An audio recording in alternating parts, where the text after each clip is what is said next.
Okay, here we go. Here we go. All right. We live? We live? We live. All right. We live. Okay, so I am... One sec.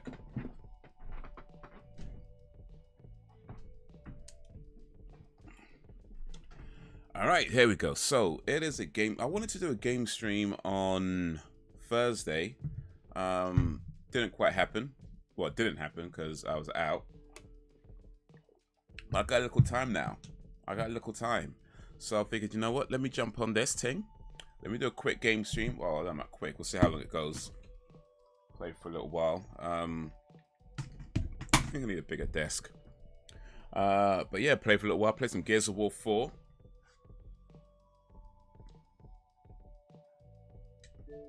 Play some Gears of War 4. Still trying to find Marcus Phoenix. And yeah, just see how it goes. Just see what happens. So, why is there no... Oh, there is. I just can't hear it. Cool. There is. I just can't hear it. All right. So, all right. Let me switch over to this screen so y'all can see what I can see.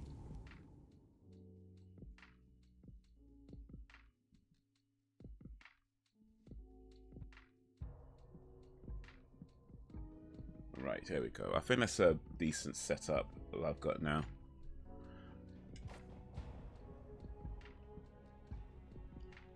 So yeah, we're still looking for Marcus Phoenix.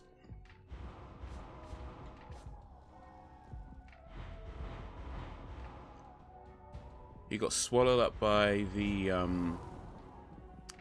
don't even know what they're called actually. Those belly things. And we've got to find him because he's helping us find that girl's mama.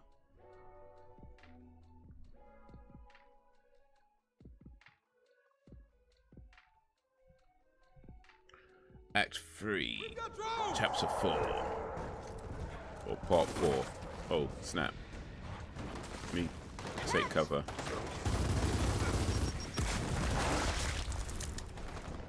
Man over there.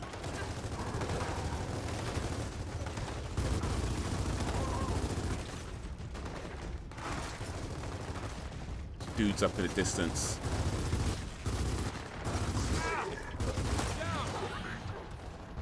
Oh, mate.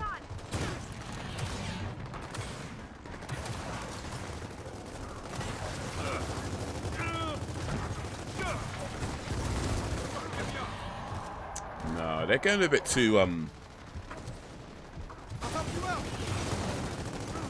This guy's getting a bit too familiar. Where did they just jump over the wall like that?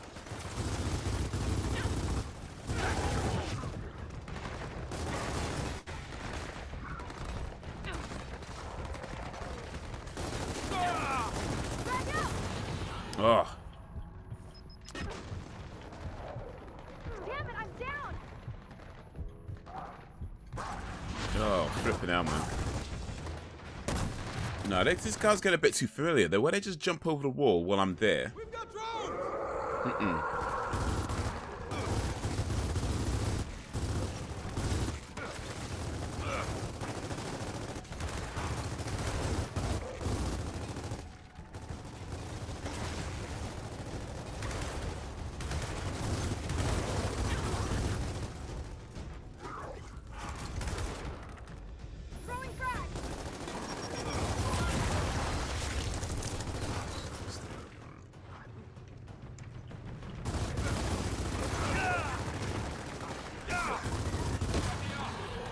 Flipping out.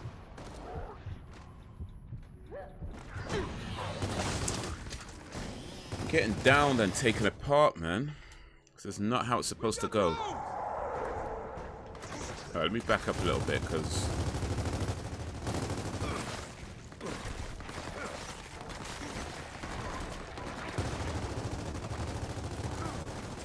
apparently this place is not a good place to be.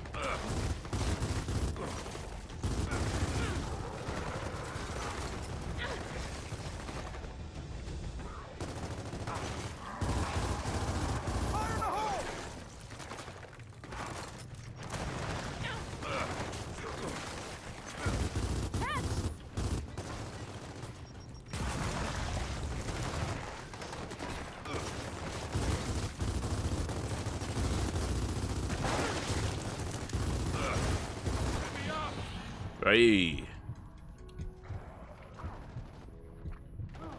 You're hurt, but not bad. Alright, let me check something real quick.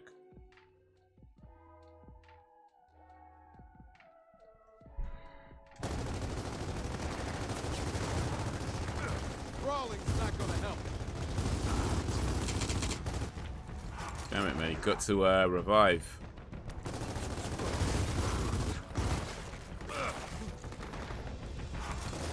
Drag out! I'm knocking him down.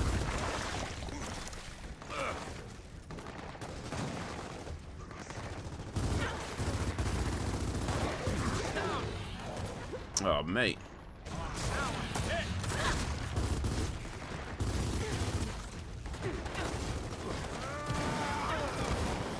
There you go. That's my turn.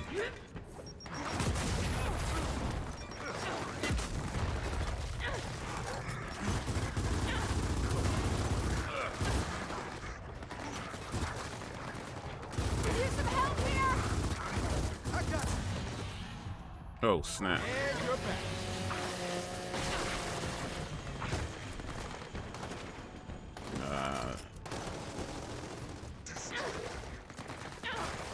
These men getting too familiar, though.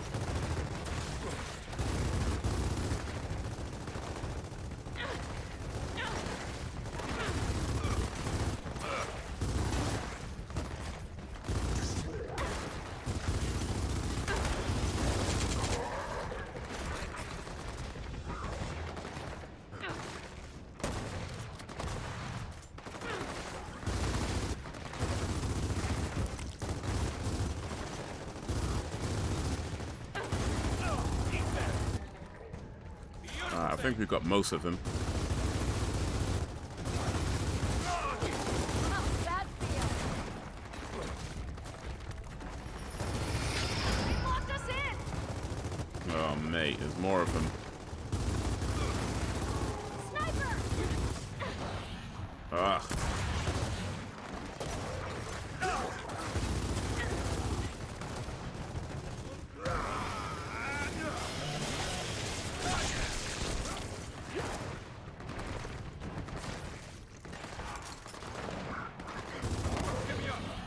Oh, mate. Ah, come on. I see you.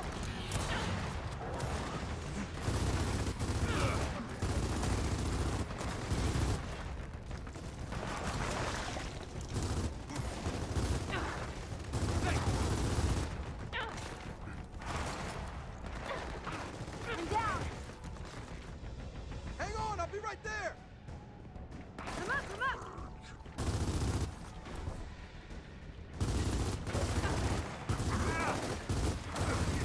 Hold on.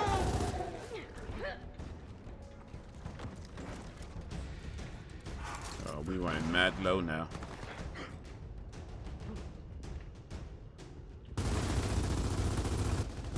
I gotta learn to count my shots.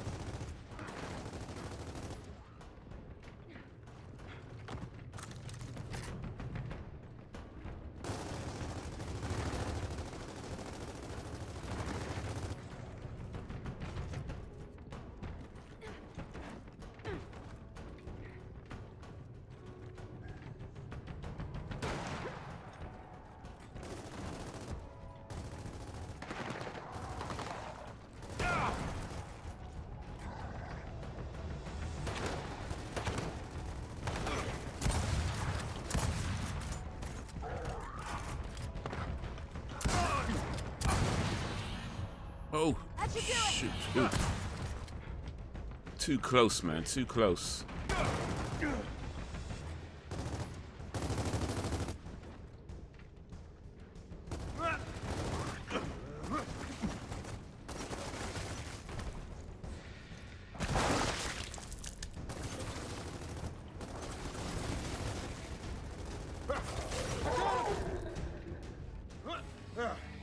All right, party's over. Oh, Everyone okay? got him. Yeah, let's just get that gate open. I think I need to get some ammo. I don't even think I do. Like, I'm out of my Lancer. So, I don't think there's any Lancer ammo around, which means I might need to pick up that Hammer Burst, which I don't particularly want to pick up because I prefer the Lancer.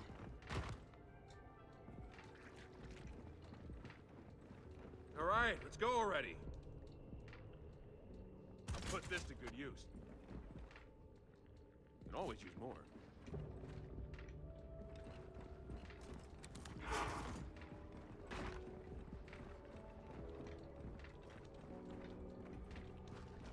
Yeah, the enemy uses more of the Hammer Bursts rather than the Lancers, which sucks because the Lancers are a much better gun. But it's so hard to find Lancer ammo. What up, Brax? What up, Brax? What up, Brax? What up, Brax? What up, Brax? Stop! Oh, there's some ammo there. How you doing, Brax? Eyes and ears. Watching and listening. Appreciate you, bro. England, okay. Well, I'm in England. What can I say? No, I'm doing alright still, though. I'm doing alright.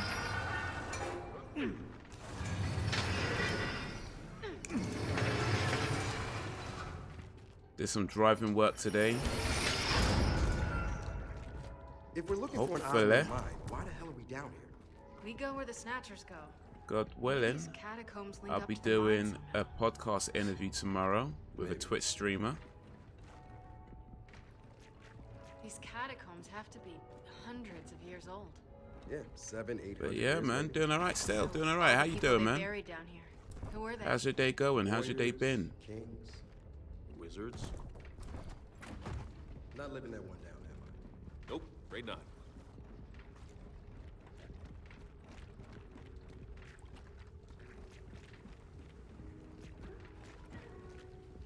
It's cool on this end so far. About to take my vitamins and do my stretches. Oh, nice. Yeah, definitely. Oh, get this. Always get your vitamins in. Eat your greens. Eat your fruits and veg. Drink water. And yeah, stretch, exercise, stay healthy, man.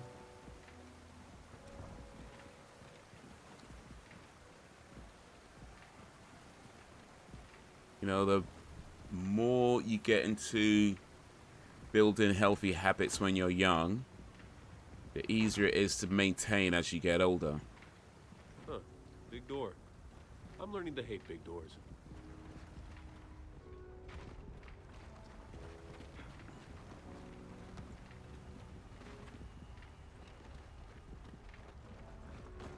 Get on the other side.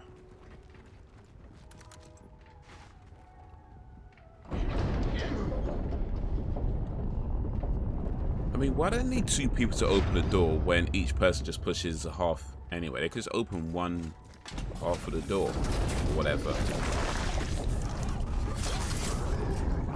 Uh-oh. Hostile drones are back! They have torque bows! So, guys, either we're on the right track or we have unbelievably shitty luck. Hey, why can't it be both? Oh. Didn't even know I can do that.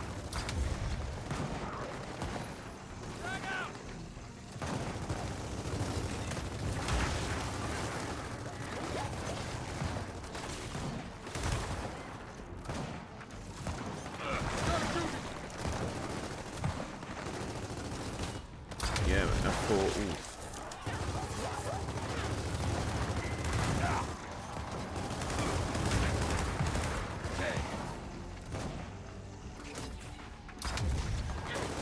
These guys, man. Yeah, man. When I can, I'll start going to Planet Fitness. If not there, on some days, nights, I'll work out at a house. Planet Fitness at a gym, then.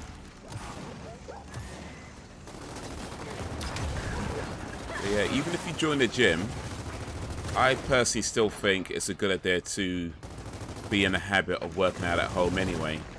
Like even if it's just things like push-ups, sit-ups, or stretches. Just get into the habit of doing basic things, even if you do go to a gym.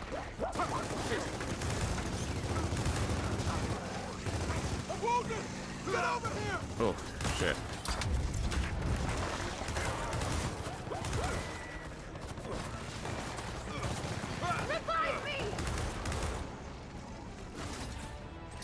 Oh, flipping hell.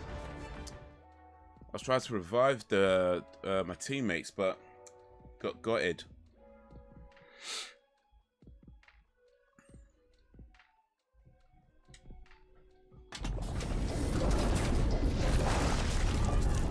I don't like the weapon that I've got right now.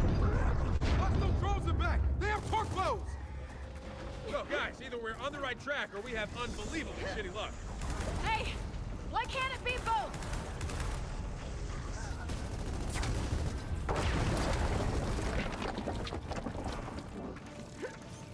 But yeah, I mean, gyms for me, they're okay. I don't mind them, but yeah. I prefer the home thing when it comes down to it. How's that feel?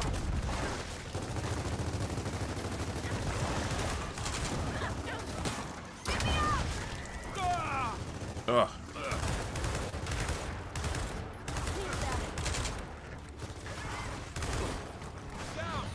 Oh, flipping out. Lock it off.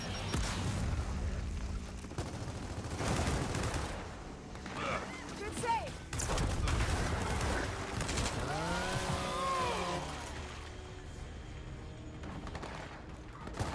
Yeah, bus driver at the high school I went to told me in August, September 2014. It's a good thing. Starting it at an early age, yeah, no, for sure. I mean, it's never too late, of course, but the earlier the better when it comes down to it. And especially if you can be in that habit from an early age of not just exercise, but also eating the right foods as well. Because that's always going to be the biggest challenge, is keeping up with the diet.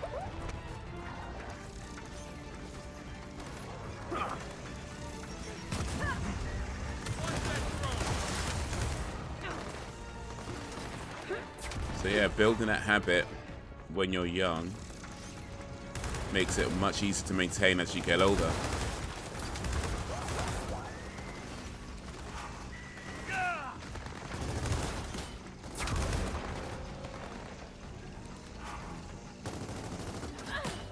Well, like anything, there's balance, right? So I have this. I don't know if I call it a theory, but maybe it's just a thing. But I mean, I think we all understand that health isn't just about physical health. That mental health is important, spiritual health is important. Be right there. Hold on. So I do think there's always a balance to how you do things. Like, you can't just eat salads and protein all day.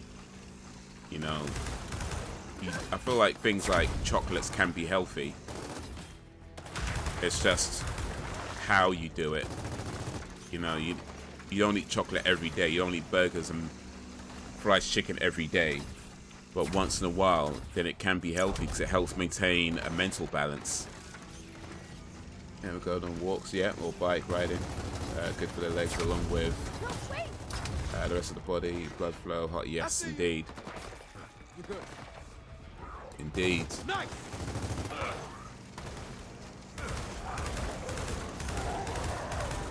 Wait, what? Bell got rumped pretty good. Oh. Talkbook guy.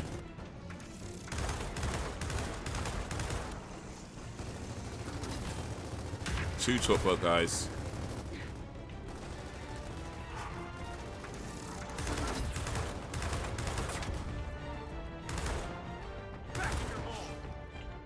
All right, time to get out of here.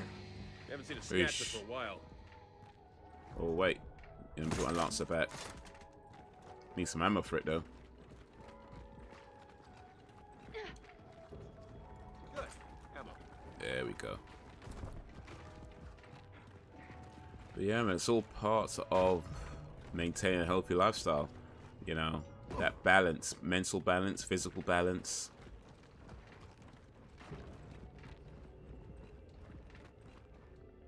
Reading, I think is good as well for being healthy.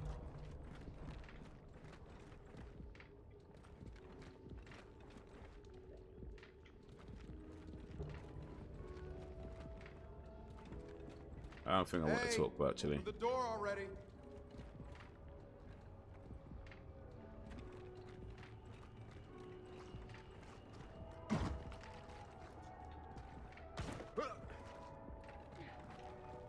Nah, I don't want that. Oh, was that something there? No, I've got that ready. But yeah, like, being healthy is not just one thing.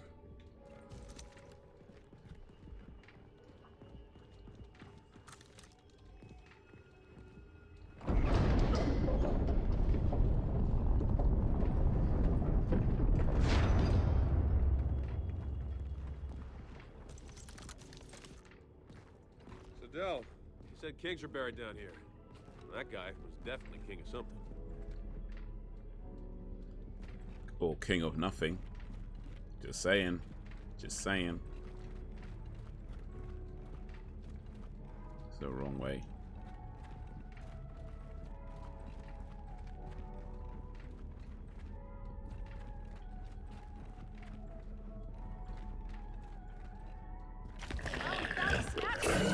Here it goes! How the hell do we follow it now? Doc, get a pouncer! Snatcher, pouncer. Oh.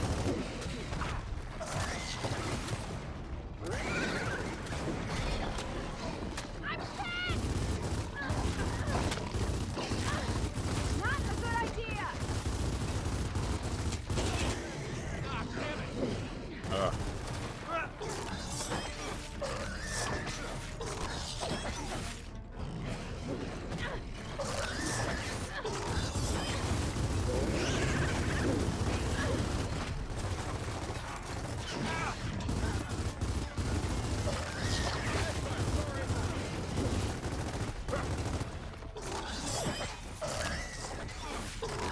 Anyone else? Oh, got it. You're rolling out the red carpet. Just what I needed. Back in your car.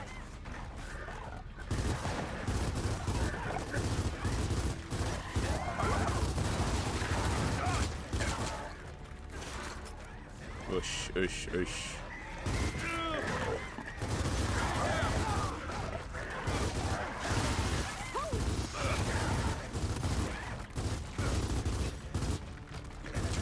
Revive me! Oi. Coming your way! Well, that was horrible. Round two! They just don't let up, man.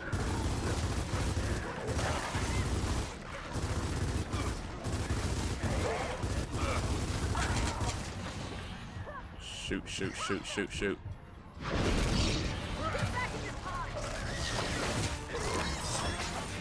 Oh, flipping out. Hang on, I'll be right there!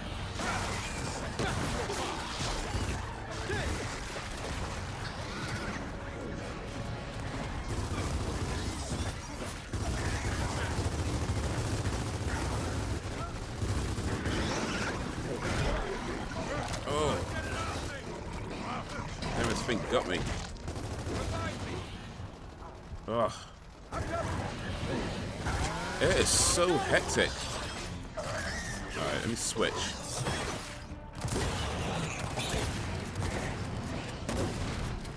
Oh.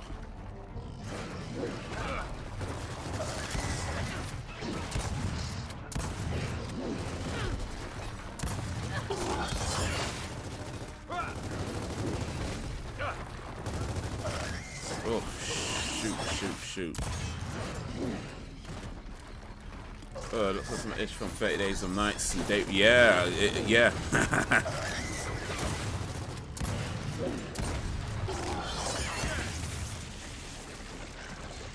All right, we gotta get through there and follow that snatcher.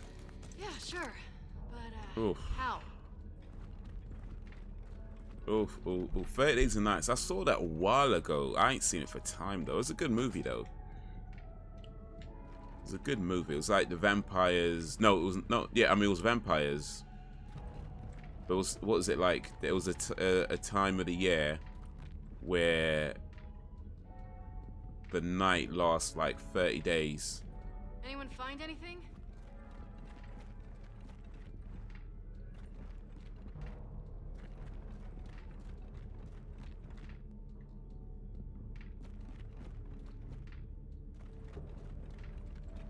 By anyone find anything, they mean me, by the way.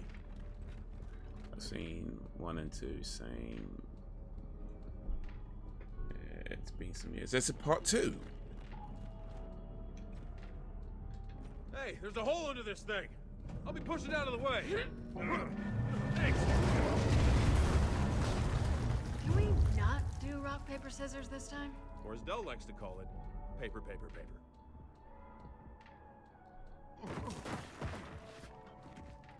Funny. I don't know it was a part 2. It's like 31 Days and Nights. What's that called? Now where the hell are we? Oh, that's 30 Days and Nights 2. lost. While we're out of the More catacombs, nightier. gotta find that snatcher. It takes place in Alaska. That happens there in a certain month. Forgot which one. Was that a real thing? That 30 Days of Nights in Alaska? Is that a real thing? Where it's just dark for 30 days.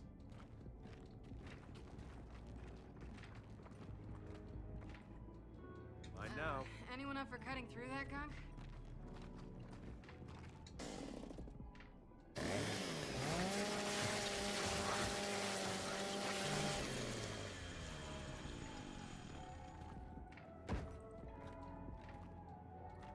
Because if it is, then mate, there's a Find part. the Okay, snatcher, we gotta split up. I ain't know there was a part 2. Minus the hyperactive vampires. Well, I mean, Dell, take the high path and cover us. Oh, come on! just because you ain't seen one don't mean they ain't real. Lots of swarm, but no snatcher. Just saying. Hey, you got Just some saying. runners up there. Take them out.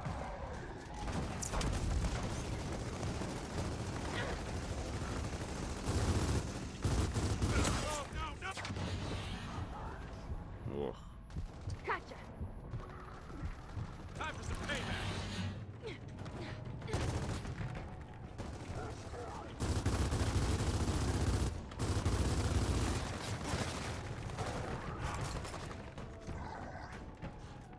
I was watching a show recently called First Kill. It's about vampires.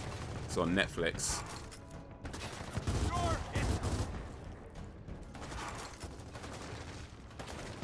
It's about a vampire that needs to make its first kill. Because if it doesn't, then it can go crazy. So the story, well, the general idea is that vampires exist amongst humans, and the way they do it is by blending in amongst humans. But as the vampire gets older, so what they do, they take these tablets to quench their bloodthirst, right? But as they get older, like when they reach about 16, the tablets will stop working and they have to make their first kill. And if they don't make their first kill, then the thirst for blood takes over and they just go into this like crazy rage where they just start killing everybody. So in order to keep blending amongst humans, they have to make their first kill to quell their rage. Hey, we could use some help. We're moving. Cover us. So yeah, it's a show about a vampire that needs to make its first kill. It's a pretty decent show, actually. we can use some help over here.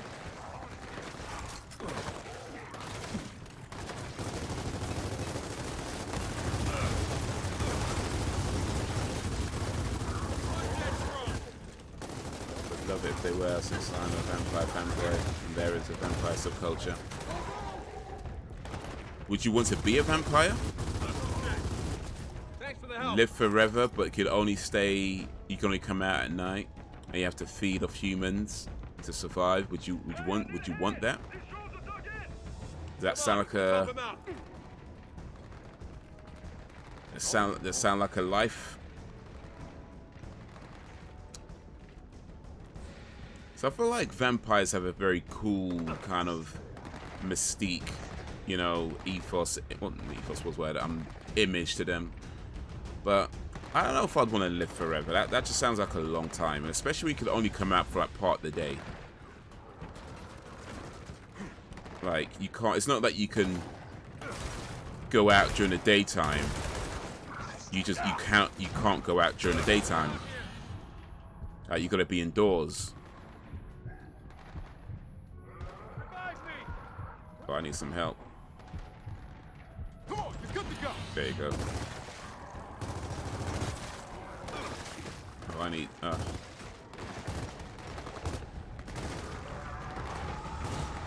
since 2015, some of my favorite vampire series and movies has been What We Do in Show. Okay, that's the one with was it Taika Waititi?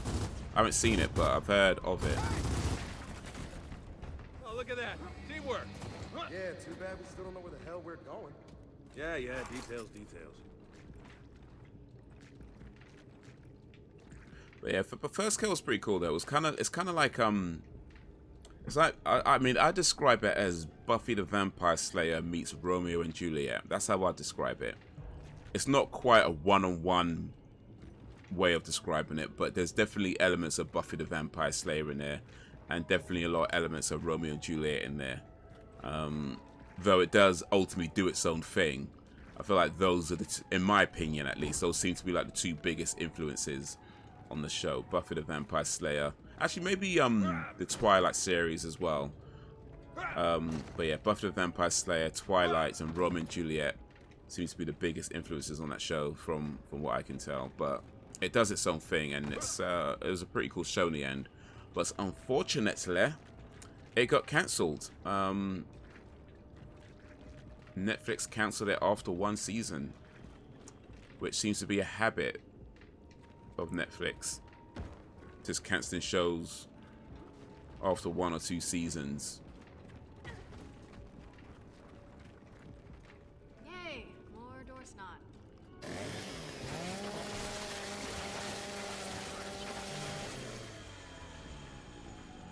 In fairy tales, you get breadcrumb trails. We get snot doors. Looks like how it is now. Vamps are day walkers, and some will only age to a certain age. Yeah, like Finally found the mine. And more snatchers. Heading right down into it. So how do we follow him now? Follow. Down there. Yeah, sure, why not?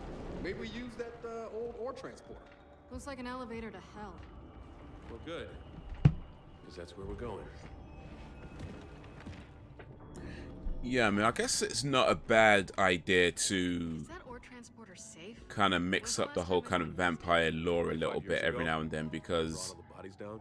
So if why they very did focused in an old mine? the exact same thing as every other vampire show, you'd kind of get to know it real quick, and it you know what I mean? I feel there's only so much you can do. Yeah, well, no one said it was a good option. I mean, don't get me wrong, I think, no, actually, no, there's probably a lot you can do still without having to change the general basic understanding of the vampire, but mix it up a little bit, I think, is a cool thing too as well, because it kind of... I don't want that. Come on, the dock is just ahead. Ah, shit. Swarm! You sound surprised.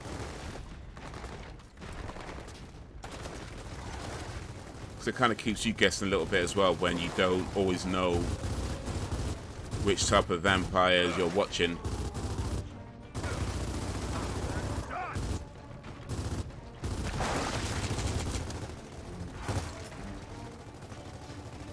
Whether you're watching the ones that can walk in the day, ones that can't walk through the day. Come here, I got You know, traditional vampires are night walkers, are nighttime only. But yeah, these days, and depending on the show, it could be like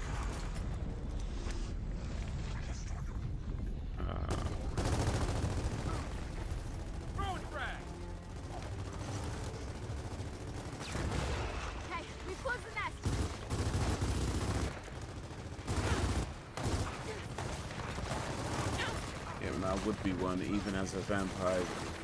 Vampire still wouldn't be nothing much. I wouldn't be shit. I'd still be the same nigga. Well, I mean, you'd be the same nigga, but you'd have to suck blood out of people's necks. Well, I don't know. Maybe you're doing it anyway. Actually, maybe you're doing it anyway. I guess I wouldn't know.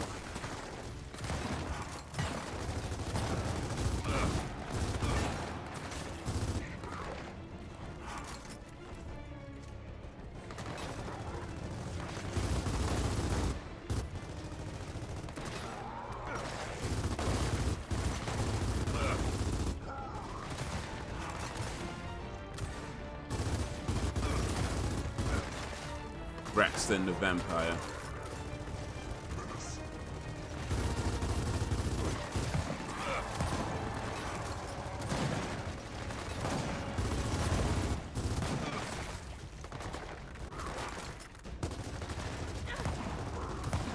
Yeah, I think between, say, vampires, zombies, and werewolves, if I had to choose one, I'd probably go with werewolf.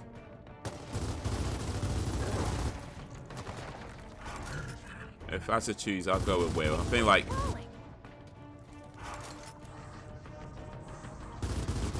but it'd be cool to be a werewolf that could control when you can turn into a werewolf.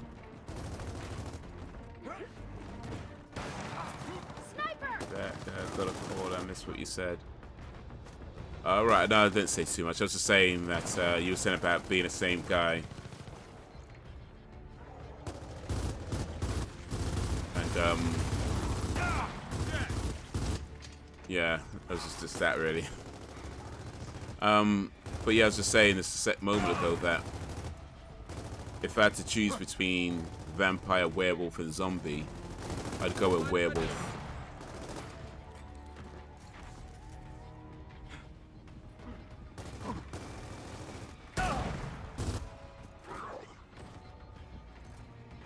But I'd want to be a werewolf that could control when it can turn into a werewolf. Like, not just at the full moon. Alright, now time to see if that ore transporter still runs. Let's get up those ladders.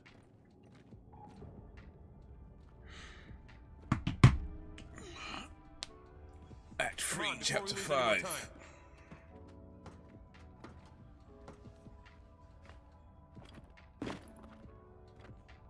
Okay, what is it? JD, we have no idea what's down there. We don't even know what these things are. When I run into a burning house, I want to know how bad the fire is. Look, Del, if you're scared... Man, don't talk to me about being scared. Right now, I don't even know what kind of house it is. When you wanted to leave the COG, did I argue? Did I argue? You did not. Because I trusted you. Well, now I need you to trust me. My dad's alive, and he's down there. Okay. Yeah, it's not about being scared, though. It's just about assessing the situation. We're not stopping now. It's like, you don't know what's down there. You don't know what those things are. There's a lot you don't know. It doesn't hurt to assess the situation, but like, okay, how Think it'll work? do we Maybe. best I mean, old go about it? Last, so it should start. All right, then. So, let's find the control station and fire it up.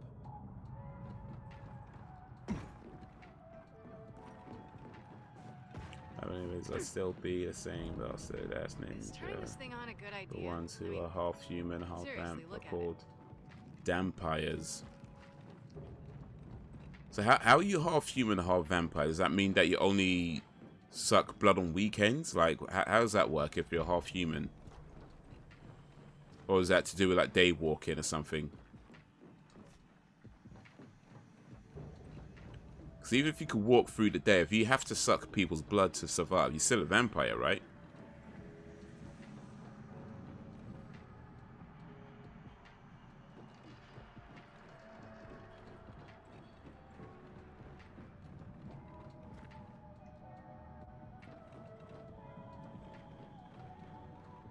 Because vampires already look human. That's how they blend in. But if you're saying there's a half human, half vampire called a Dampire, then I'm like, okay, cool, but how's that work? Like, because the vampire side still needs blood, right? Or can you suck your own blood if you're half human? Can you bite your own arm or something and suck out your own blood if you're half human? That way you don't have to go stalking people. You could just suck the blood out your human half. That could be pretty handy, actually, because you just kind of like don't have to worry about, you know, killing people and stalking people. You don't have to worry about that. You could just literally just bite your own arm and suck your own blood out.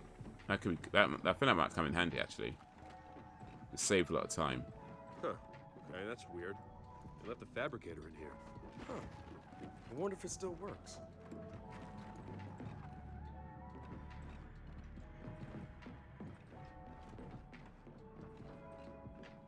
Well, I guess we're not finding out.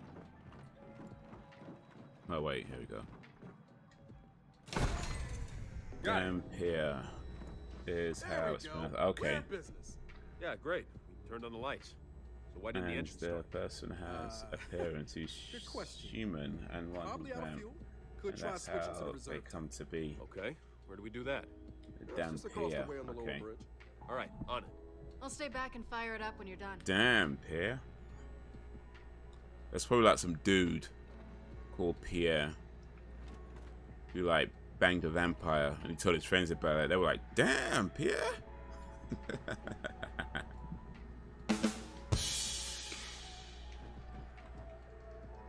I actually didn't even hear what I'm supposed to be doing. Switch the engines to reverse the tank fuel.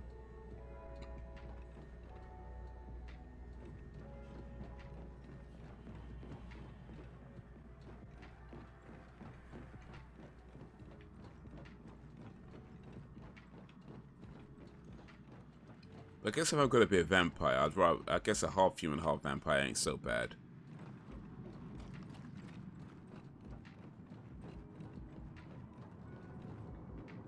Well, Blade was half human, half vampire, and in Blade it was a case of he needs blood, but he ages like a human.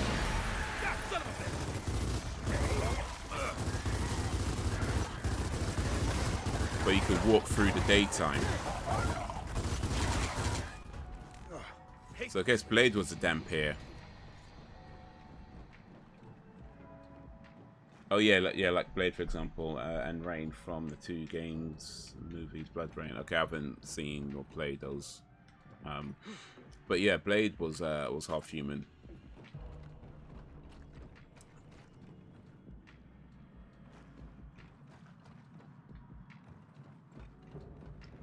Yeah, so Blade used their serum because he didn't want to kill humans.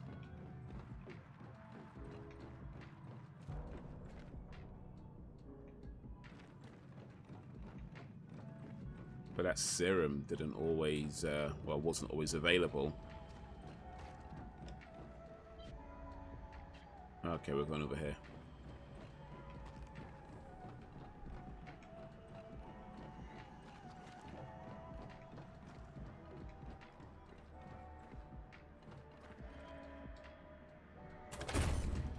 Okay, we're good. Start it up.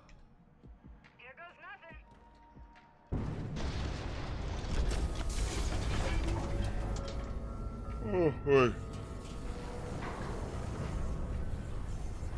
Bars of Vampire's joke saying, it's all good, I'm harmless. That's it.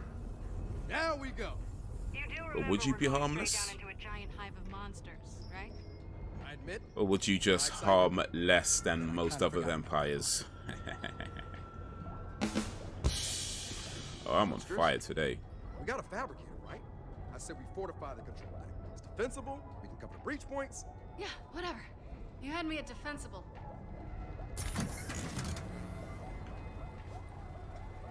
Okay, so what we got here? Man, no matter what, we're gonna be on a short string on this platform. A short what now? String. My bad. More military talk. Okay, so what's it mean? Oh, it's a suboptimal situation with limited tools at our disposal.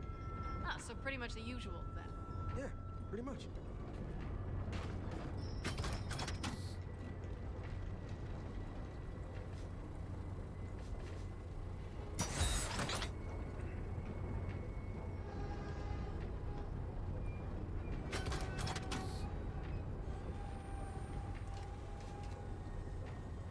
Do I have enough for what's this? Decoy. Oh, this can actually. I don't know which way they're coming from, but try and slow them down a little bit at least.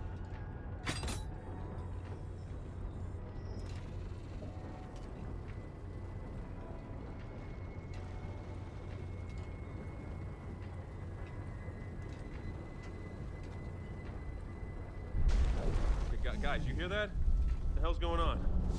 Shit! It's those damn tendrils. They're getting caught in the gears. We're being boarded! God damn it! We gotta hold this deck! Left side! Here they come! Oh shit! Jovi's incoming! Alright, looks like they're coming from over here.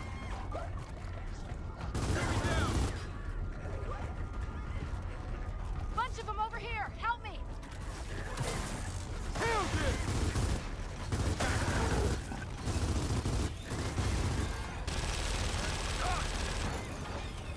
That's what I'm talking about. Get back in your car! Oh no! More Jovi!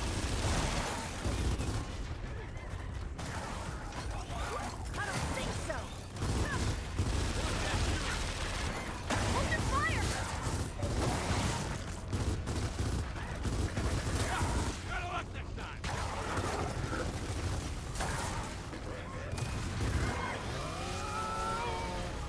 Oh shit! More Jovi's incoming! Right side! Here they come!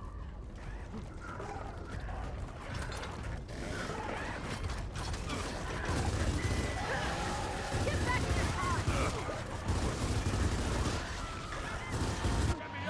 Oh, flipping out. Coming your way! Nice try! It's dead! Ah. Watch the left! They're coming in! Damn it, damn it, damn it, damn it, damn it. They destroyed it, man. That's a rolling back!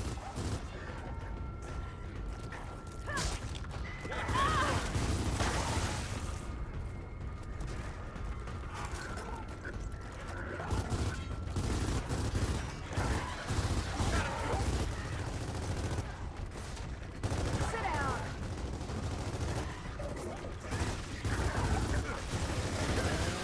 Now you're really dead! Oh, well, that's over. I'm sure that's not the last of them.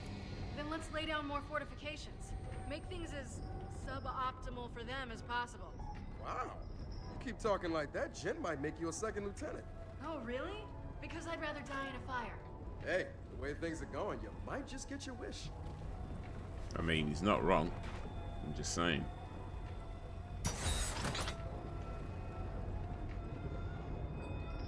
Alright, let me put this. I think here was actually a decent place for it. Oh, would have been nothing. Oh shit, hell it. I would not even be a powerful one like that. I mean, you don't know that.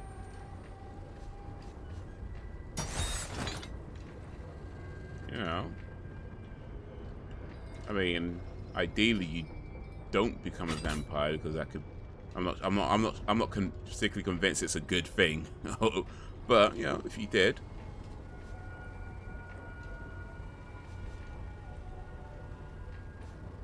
And you know.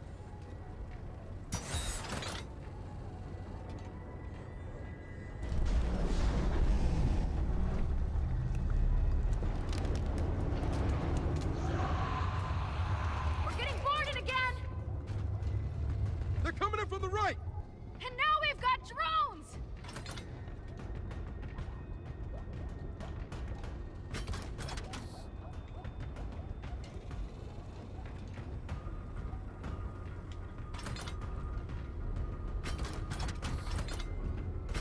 Yeah.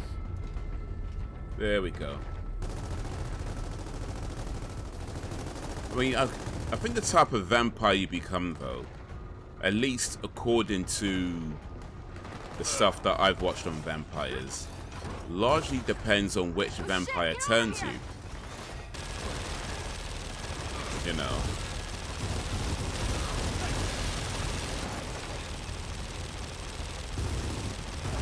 Hold up! I'm not done with you! Like, depending on the vampire, like if you get turned by like a regular schmegler vampire, then you yourself might be a regular schmegler vampire. But if you get turned by like a powerful vampire, then you might be a stronger vampire. Like you might not be like the top vampire, but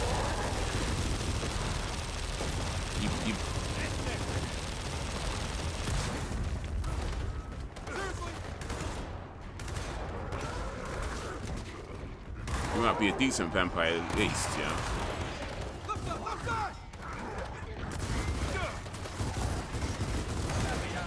Oi, oi, oi.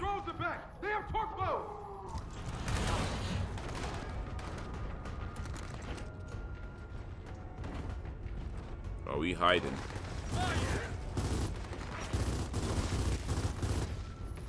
Fire in the hole!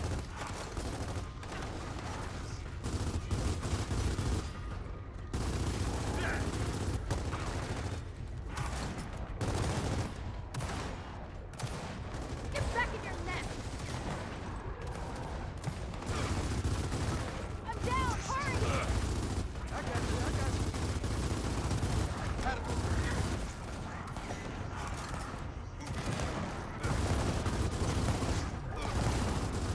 Hurry up!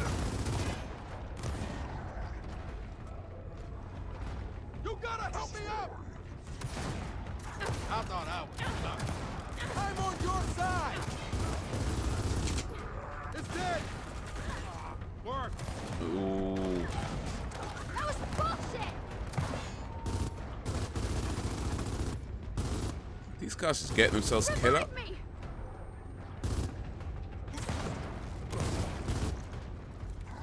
Hurry up!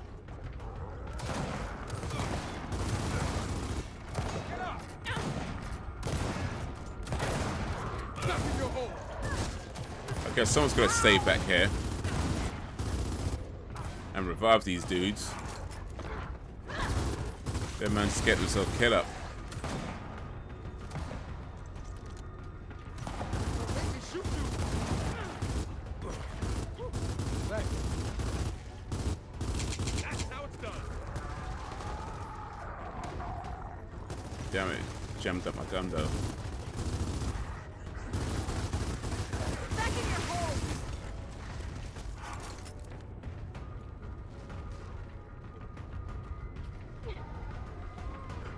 Hell's Okay.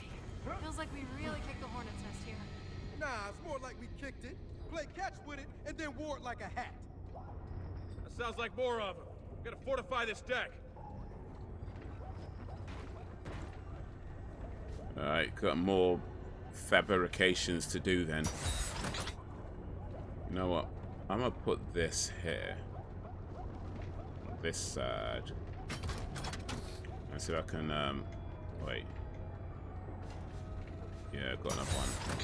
Put this more on this side. And, I ain't got nothing left. I would be a silly as vampire.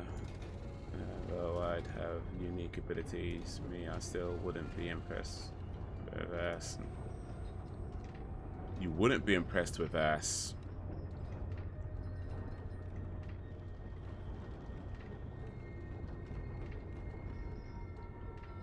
Like, not even a little bit? Not even down. Hey, we're Surely stopping. got that good Now, dunk. what's going on? Oh, Not shit. even that. It's those damn tendrils. They've overheated the engine. They're coming in for another round! All right, you know what to do.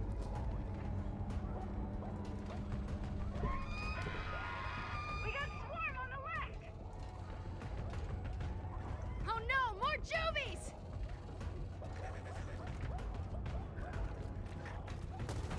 Hey, I need some help! I'm gonna stay back here and let them come to me. Because, I think that's the best method.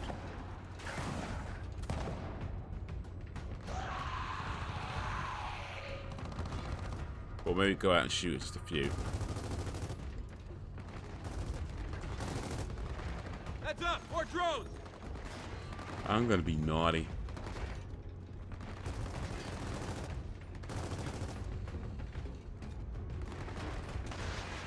With my ass, I mean. Okay, yeah, dude, I still do the same packs. Okay, I gotcha. I gotcha.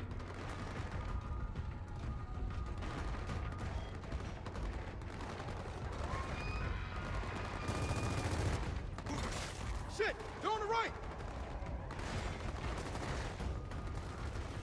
I'm just saying, though.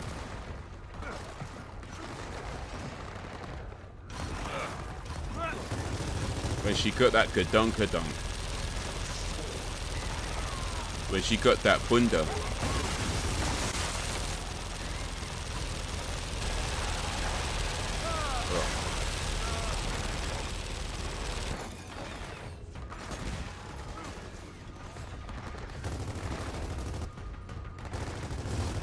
Where she got that ass to waist ratio going.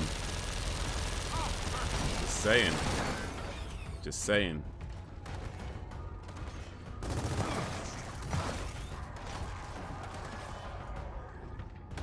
I could use some help. Revive me! Oh, snap. Revive me. I got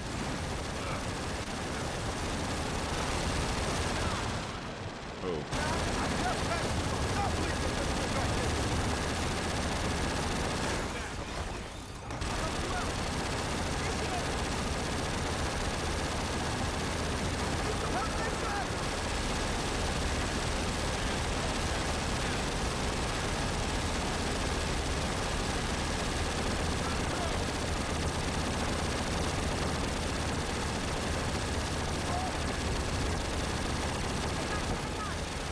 Look at that, man.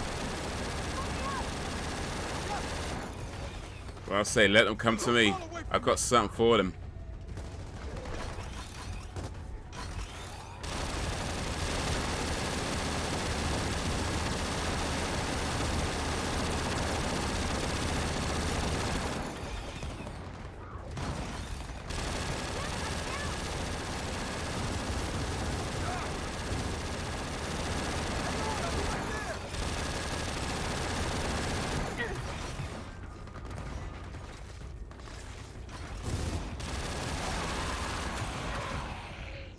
We got more drones.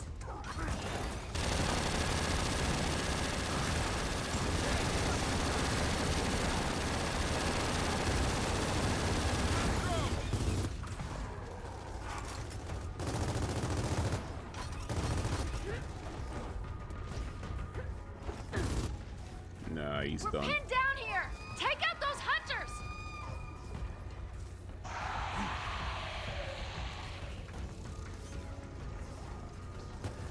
They're all around us.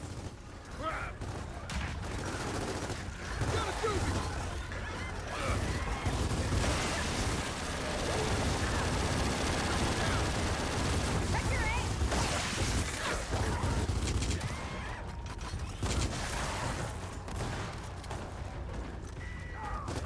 How did these little juvie things destroy the turret? When Big Man couldn't do it, these little things come run up to it.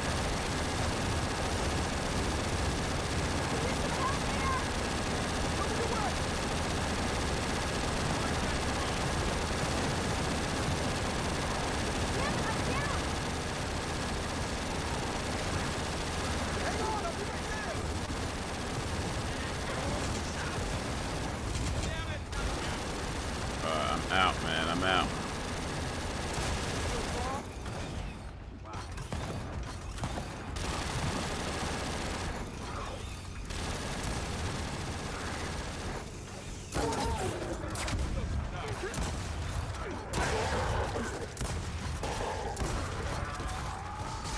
What's that drone?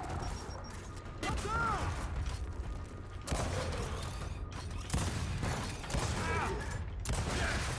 You gotta help me up! Can't take much more of this. We gotta get this rig moving. So let's restart it. Boy, that was That's close. not gonna work. Grinding those tendrils cook the engine. Without cooling it, we're not going anywhere. Great. So now what? We need to find the engine room. Oh, I want my Nasha back. I'll take that.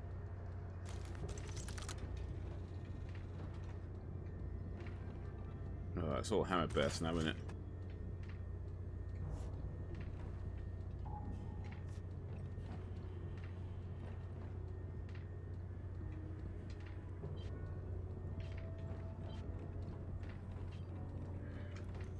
Ooh. Alright, alright, alright. Okay, now we're gonna have to activate the cooling system. So, I'm guessing the big wheels on the walls, how we do that? I see all those mechanical engineering classes paid off. Hey, get on the There other we valve. go. Yeah, here we go. There we This go. works.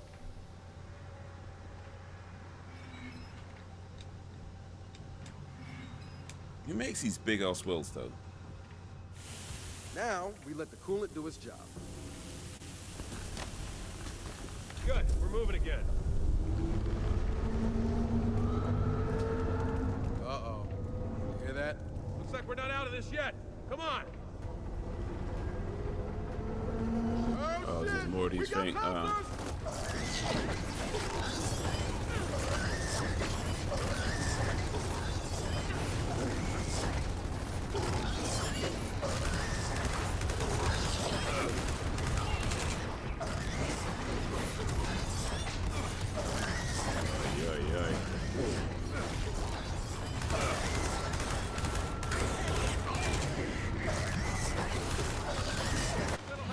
Ay, ay, ay.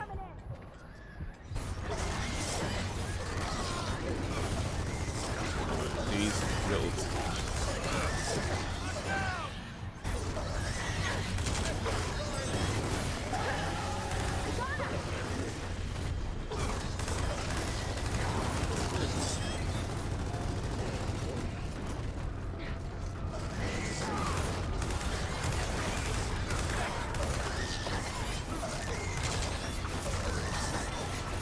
It's just non-stop with this game, man, mate.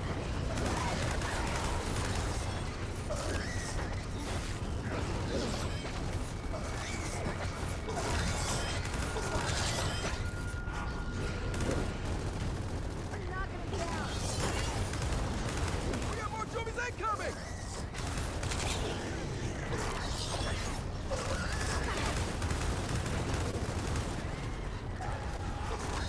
Morty.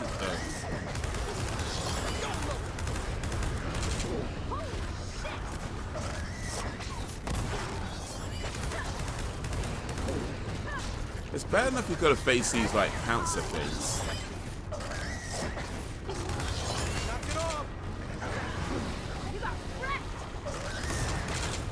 You got to do it while...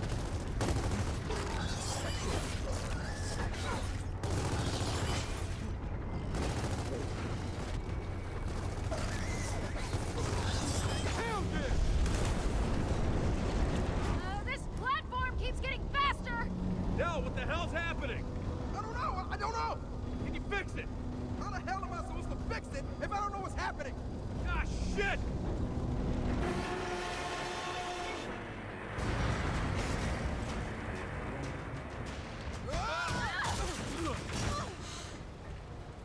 What just happened? I don't know, but this ride sucks. Anybody in the chat right now, have you seen Prey on Disney Plus or Hulu or Star, or it might be on another platform depending on which country you're in?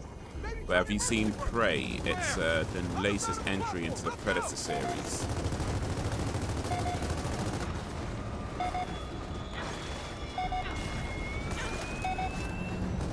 Platform fitting up!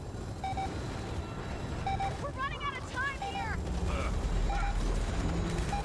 Shit! Get out of my goddamn way! Oh. We don't blow the thing down, we die! See the brake! We gotta get to the emergency brake! Be right there, hold on! Yeah, that didn't go so well. But yeah, Prey. It came out I think a few days ago. Got released a few days ago over here on Disney Plus, and I think in Hulu in America, and I guess some other platforms in other parts of the country, other parts of the world. But I watched it, man. You know, it's alright. You know, I thought it was alright. It felt like it took a while to get started for me, though. Like, it seemed to kind of drag for a good while, in my opinion. But once it did really find its feet, it really got going. And I have a few other gripes as well, but they're just kind of minor, really. You know what I'm about? Yeah, it's called Prey. Prey, just like that. Prey. Yeah, just asking if you've seen it, and if you have, what you think of it. I mean, I thought it was okay, but I felt like it took a while to really get started. Shit, we're gonna crash! Oh! Maybe try the emergency brake! Where? Other side of the platform! Let's go! We don't have time for this! I don't... Platform's leading up! For shit! Get out of my goddamn way! See the brake!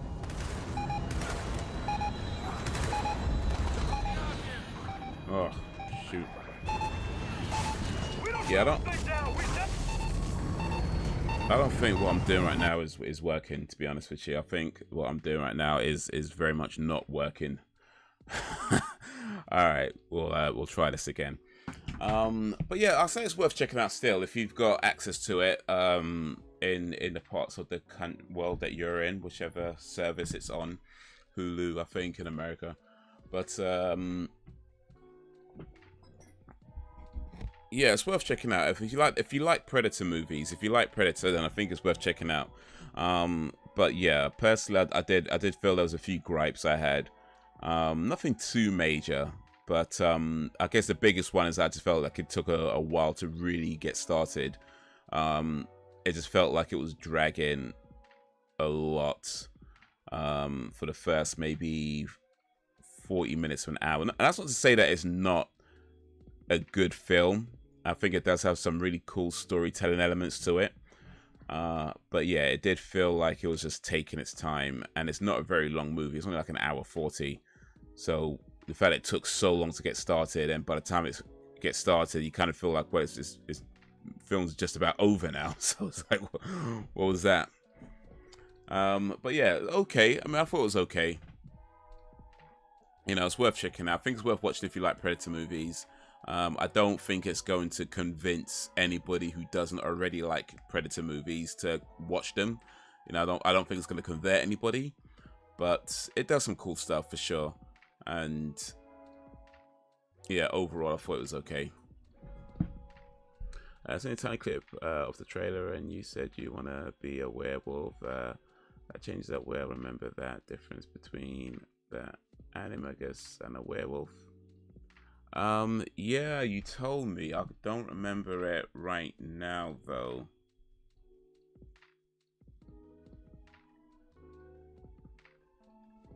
I don't remember it right now, but I remember you saying that one time. Animagus. Let me try and look it up real quick. An animagus was a witch or wizard who could transform themselves into an animal and back again at will. It was a learn. Oh yeah. Okay. Yep.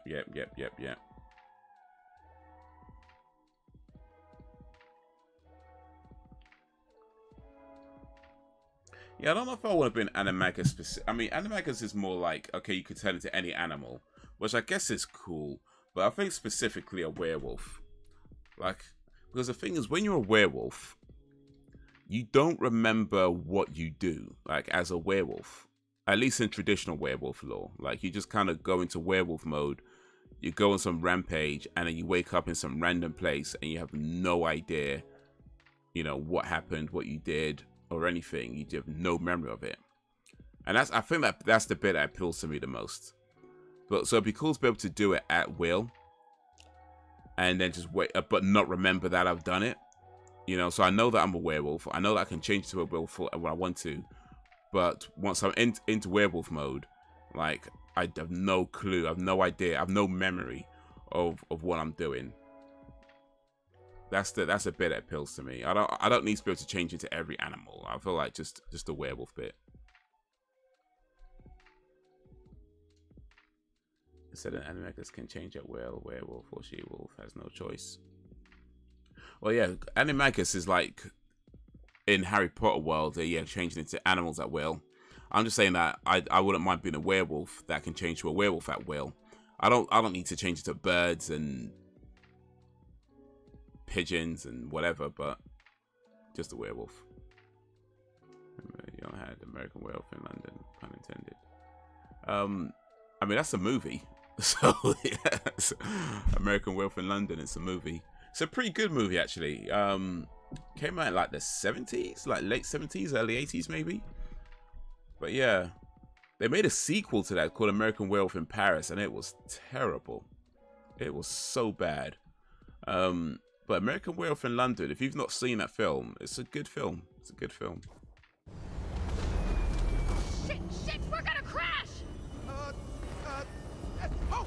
Maybe try the emergency brake! Where? Other side of the platform! Let's go!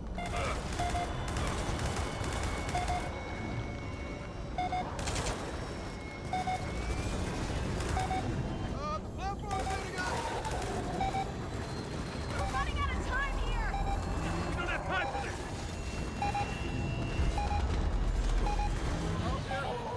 Push. Coming! We don't slow this thing down! We die! You gotta get to the emergency brake!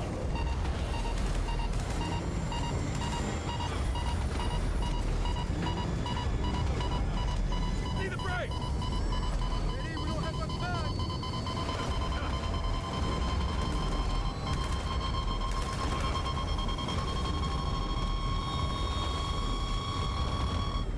Oh, how close was that?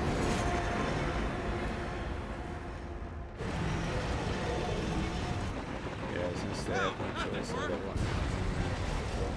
We're all gonna die, aren't we?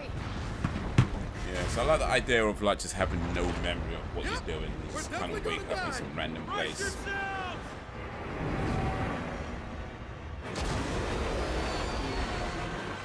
It'd be cool to be able to be like, you know what? I'm gonna be a werewolf, and it turns to a werewolf. But then after that, no memory. That's amazing!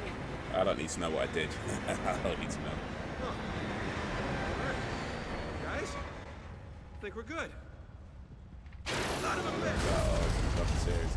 Oh yeah, I think everybody said that in the Buffy series about Oz, because he turns. It's like 3 days a month is everyone all right? when he turns, but he has no memory of it. Surprisingly, we're good. Good enough. Then let's find my dad. But they keep in that cage. They keep in the cage so he doesn't go anywhere.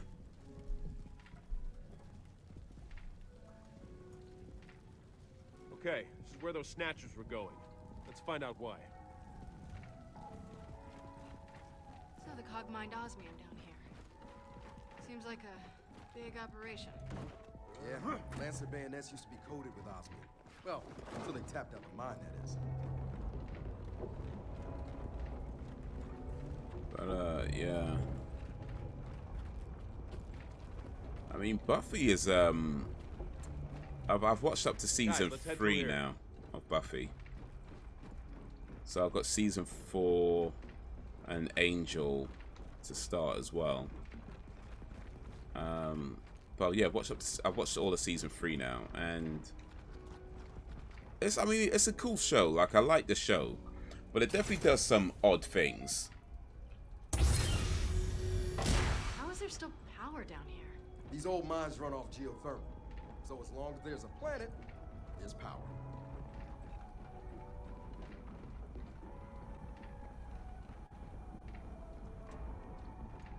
What's this we What's could up use? with that? I want my weapon back.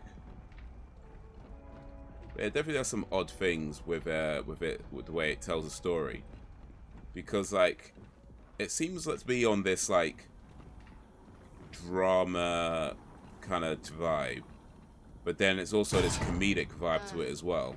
That's a lot of guns. But it doesn't really, They didn't like, do it's some not local really a spots. comedy. They dumped You know the what I mean? weapons Like, out there, it's too. not like, That's it's got some really funny moments, but it's not really a comedy. And I feel like it doesn't really go full on into comedy to be a comedy. but it doesn't always go full on into drama to be a drama, and then it doesn't always go full on into horror to be a horror. So it's kind of like this line. My controller lacking sound. So it's kind of this line that walks in between these different genres, kind of dips in and out of these different genres. Sometimes leans more towards one, then leans more towards the other. I think generally it leans more towards the drama and the horror. But then, yeah, it has these funny moments, which is like cool. But then it doesn't really commit enough to the comedy to be a comedy. It just has these moments that are funny. But I think the moments that are funny are generally just in sort of situational, which is fine, because that kind of works for a drama. But every now and then it tries to pull off a joke, which doesn't quite work. Must be the hive. There's more snatchers too. Marcus is anywhere. He's in there. Yeah, agreed. Let's get across. But yeah, it's aight. It's aight.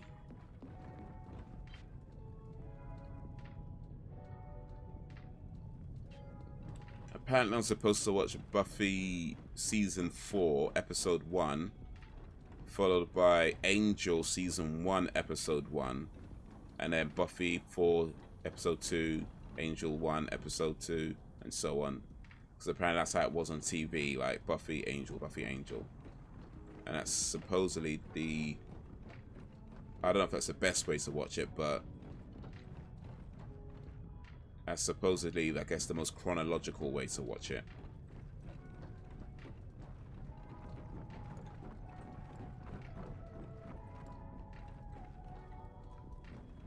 Yeah, the movie came out around 1980, 81, 92, yeah.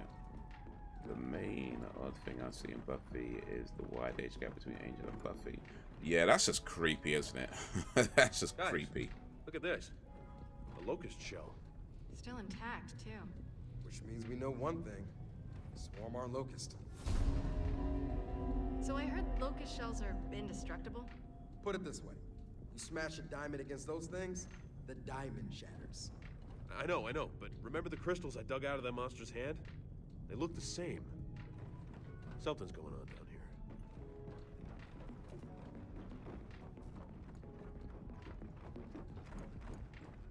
But yeah, like, the thing about the Angel Buffy gap, I mean, not just the 240 years, the fact that he's been a vampire 240 years, but also Angel is going to be, what, mid-20s by the time he got changed into a vampire? Which means he's already big man. Yo, what up, Jakes? Wagwan. What's cracking? We're just talking about Buffy and how Angel was much older than Buffy, and it was kind of creepy. Okay, you're about to be on season 4. Okay, season 1. Yeah, that's right. Yeah, so I'm. This is what I've been told. Season 4, episode 1 of Buffy, and then season 1, episode 1 of Angel, and then Buffy, Angel, Buffy, Angel. That's apparently that's how it appeared on TV, and that's the way to watch it chronologically. Which I think I'll probably do. Because that's maybe something I can manage, I think. But yeah, like Angel was like 20, like mid-20s when he got converted into a vampire. And then he started stalking Buffy when she was 16. Right? And then he approaches her at 17, when she's 17. Had sex with her when she was 17. Right? Hold tight, I'm on my way. So this is a grown man. Like, forget, even without the whole 240-year vampire bit, the fact that he was in his mid-20s, he's a big man. And he was spying on a 16-year-old, a high school girl, and then having sex with a minor. Like, that's the show. And there's nothing kind of mentioned of that. It's just kind of like not a problem at all. The fact that this grown-up was spying on a 16-year-old from the shadows.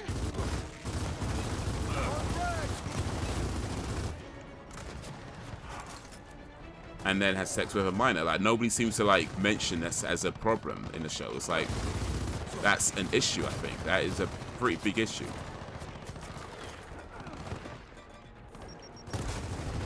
I'm not up on Buffy You know, it's not too bad. If you've got Disney Plus, it's on there. And I'll say it's worth checking out if you're interested in vampires and that kind of thing. I mean, definitely the fact that it's a 20-plus-year-old show and so many things they did back then that was considered cool, right, would not be considered cool now. So I think there's definitely a lot of humor gets derived from that fact. But I never watched it back when it came out. I'm only watching it now. And it's cool. Like I say, I'm enjoying it overall, but it definitely does some weird things. It does some real mad things in that show where I'm like, bruh. There's so many things in that show where I'm like, you know what? That would get cancelled today. This show would be cancelled if they did that today. There's so many things that come up where you're like, mate. This is what we're doing back in the 90s, yeah? This is what we tolerated back in the 90s. This is what we thought was okay back in the 90s. This show will get cancelled today. Crawl all you want. It won't help.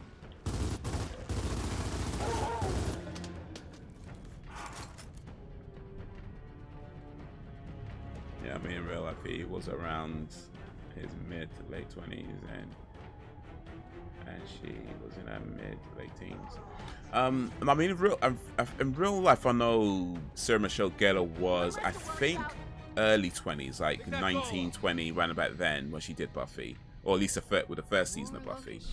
But she was supposed to be a 16-year-old, like in that first season, or a 17-year-old rather. But then as the story develops, you find out that she became a vampire slayer at 16. Guys, there's some broken crystals over there. And that's when Angel was spying on her. Make sure it's not And Angel, a character, he looks like mid-20s. Like, I don't think they stated his age so far, but he looks like he's in his mid-20s.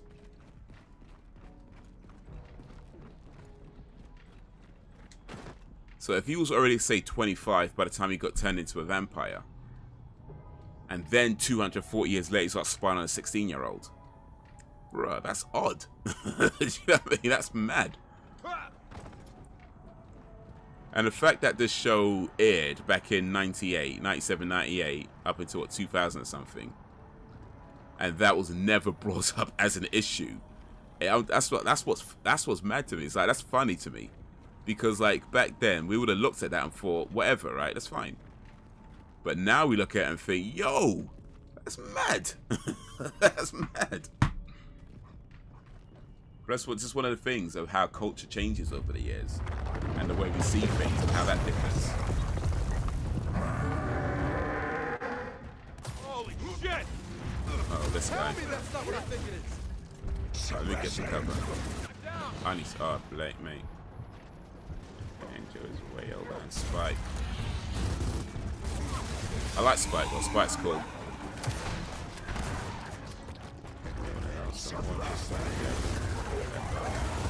Okay. Oh. You know what? Here comes the behind. I've only just started watching Breaking Bad. Oh really? Oh, Breaking Bad's pretty lit though. If you've not, I mean, if you only just started watching Breaking Bad, then I guess you haven't watched Better Call Saul yet then. But yeah, once you get through Breaking Bad, Better Call Saul is next. Adon! You're a bum. Do you not work? Not particularly, actually. Why would I work when I can do this? You laughing at me? I don't know, man. I'm guessing you have a job at Dawn. I mean, what, you start at 9, end at 5, take breaks when your boss tells you to. You're not allowed to take a shit unless your boss tells you to.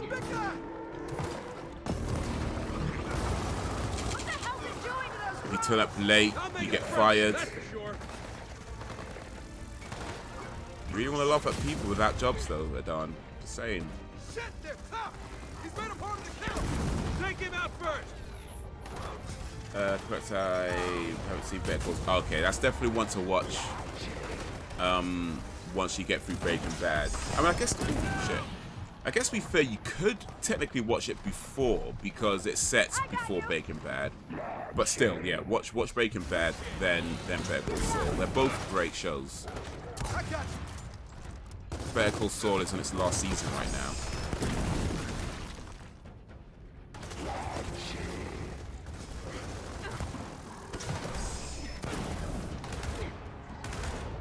But Saul is my favorite character. Ooh.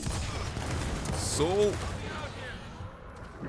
Let me not say nothing. Let me not say nothing.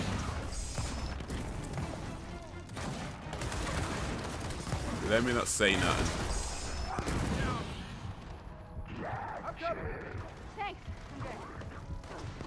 Let me not say nothing. I'm just. I like Saul too. I like Saul too. He's a lovable arsehole. Flipping out. Spike in real life is older than Angel. Okay, and Sarah and Micah are old enough to be. Spike is old enough to be. Yeah, I think Spike was much older than the cast actually, but then he wasn't paid. He wasn't playing like a teenage high school whatever anyway, so it's fine. With a job, you're gonna be more stable, my guy. Really? Really? You sure about that? Plenty of people with jobs kill themselves, you know. So, just saying. Don't assume somebody is anything based on their employment status. That tells you nothing about their stability. Yeah, Saul's a lovable rock. Yeah, indeed. Indeed. But yeah, Better Call Saul is, well, as you might have guessed, focuses on his character. But you do learn quite a bit about the whole Breaking Bad world and what preceded Breaking Bad. I think they've done a really good job of telling that story of Saul and everything that kind of happened and how it all leads up to what Breaking Bad becomes. But yeah, both shows were great. Like I said, both shows were really, really good. Saul, I think Better Call Saul's got like 3 episodes left because they're doing it weekly on Netflix, and I think it's got like 3 episodes left and then it's the end. But yeah, this 6th season, I believe, as far as I'm aware, as far as I've been led to understand, is going to be the last ever season. And it's kind of a shame, but also because it's been such a good series. But yeah, it'd be good to see how it all wraps up and how it all finally sort of leads into what Breaking Bad was. So good shows, man. Good shows. And I've seen all 3. American Werewolf in London, American Werewolf in Paris, and Mexico. There's a Mexican Werewolf in Texas, you know. I did not know that. Oh, snap. I've got to see that. That sounds delightfully terrible, actually. Just the name alone. Mexican Werewolf in Texas. That sounds like a terrible film that I should watch. That's what that sounds like. That sounds like a movie that is going to be awful. But I'm probably going to enjoy watching it and appreciate just how awful it is. That's what that sounds like. American Werewolf was a good movie. American Werewolf in London was a good movie. American Werewolf in Paris was nonsense as far as I remember. But I've not seen Mexican Werewolf in Texas, so I think that's the next one. I'm gonna have to try and look that up.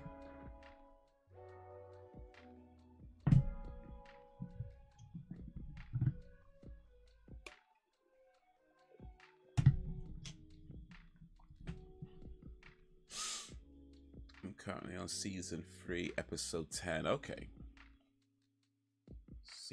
Well, I don't want to give any spoilers. So what have you watched up to? Like, what's the last thing you saw or remember seeing in Breaking Bad? I think I remember. I think I know round about where you are, but it's been a while since I've watched Breaking Bad, so I don't want to say something and then it accidentally is a spoiler. So let me just check just in case. Check out the third one. Your foreshadowing is on point. It's hella silly. It sounds silly. Mexican Werewolf in Texas, but hey, Why not? If there's been American werewolves in London and Paris, why not a Mexican werewolf in Texas, right? Why not? How many seasons are there in Breaking Bad? I think there's 5 seasons in Breaking Bad. I think it's 5. 4 or 5. Pretty sure it's 5. Let me see, actually. I might watch Breaking Bad again, actually. Once Better Call Saul is over, I might start watching Breaking Bad again.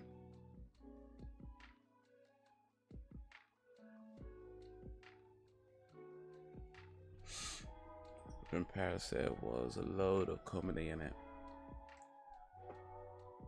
You know, to be honest, I'm not sure I remember exactly what happened in that movie. I just remember it. I just remember not liking it very much. It's been a while since I watched any of those movies, really. But yeah, I think Paris I saw, like, I guess roundabout, not when it came out, but maybe shortly after it came out, like a year or 2 after it came out. I think I saw it. American Werewolf in London, though, I saw for the first time probably in the 80s, and I've watched it again at least a few times since then.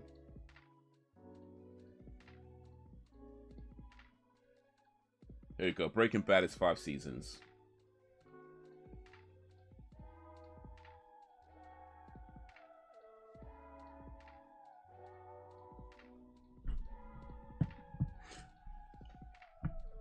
Breaking Bad is 5 seasons. There's also a film called El Camino, which you might want to watch as well after you don't go through Breaking Bad. To be honest, I didn't rate El Camino all that much, but I mean, it's part of the story, so I guess it's worth watching just for that. But personally, I felt like El Camino didn't need to exist. In all honesty, I feel like it didn't. I won't spoil it. It just felt like it didn't do anything for me. Let me put it that way. But it'd be worth watching just for the sake of knowing more of the story about Breaking Bad.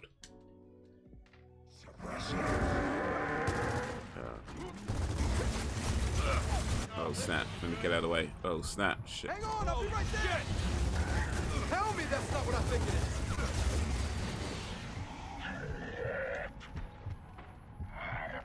Doing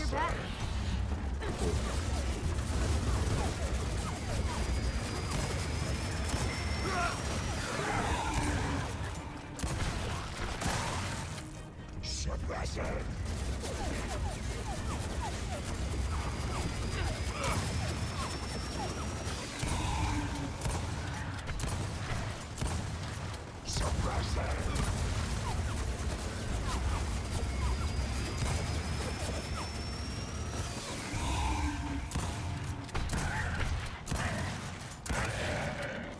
Oof, there you go. There you go. Oh, there's more of these dudes, though. But where they're producing the products.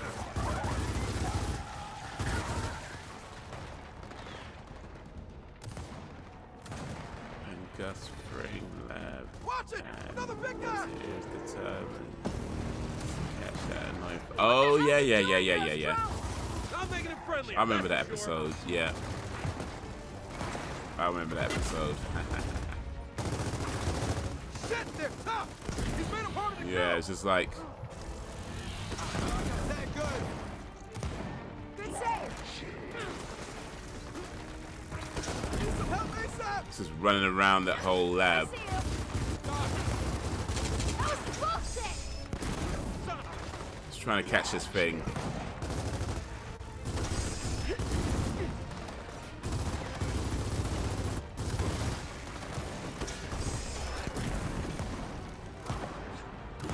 him away. Down. Hang on, I'll be right there. Fire in the hole. Shit, I'm hurt. Oosh. Oh, flipping out. First American Werewolf in London on 7th grade. Okay, so that's what? 15? 14? How old is, what's 7th grade? 12? All things the fly will contaminate the product, and Jesse is trying to convince the world Forget about the fly.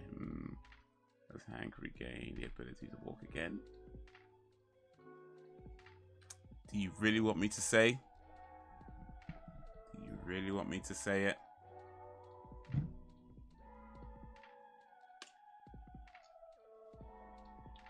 It might be best that I don't.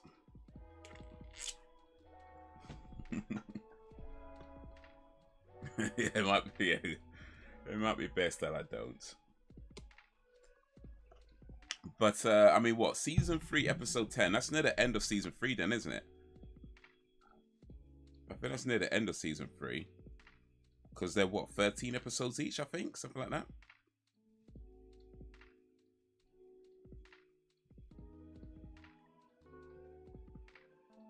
Yeah, they're about 13 episodes each. Well, so you're not too far off the end of season 3, and then you only got 2 seasons after that. So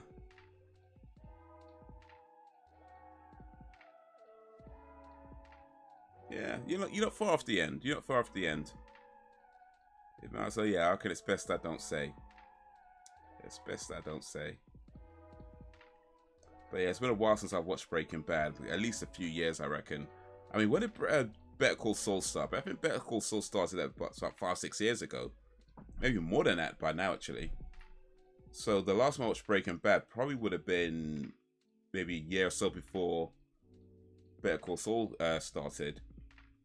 So yeah, it's been a while. It's been a while. So yeah, I think I might watch that again, actually. Once Better Call Saul is finished, I think I might try and start on the first season of Breaking Bad again. Refresh my memory on the adventures of Walter White.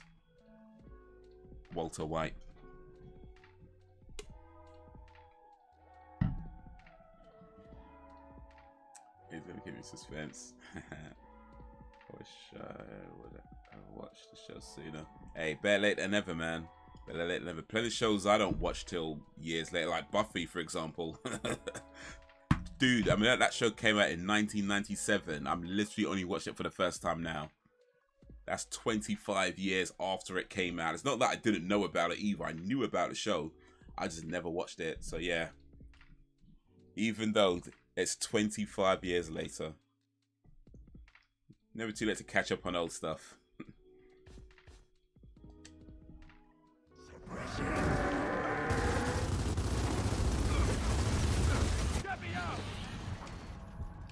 I see you. Tell me that's not what I told you.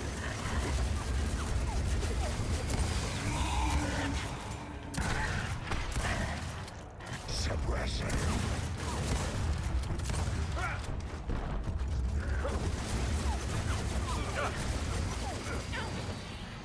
Hey.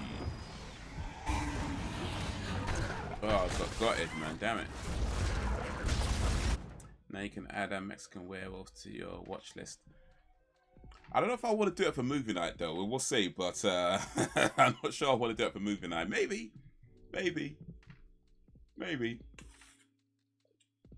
But because that's a third in the series, I think if we're going to do that for movie night, I think I have to go through the first two first. So I don't know, maybe it could be fun, actually. It could be fun.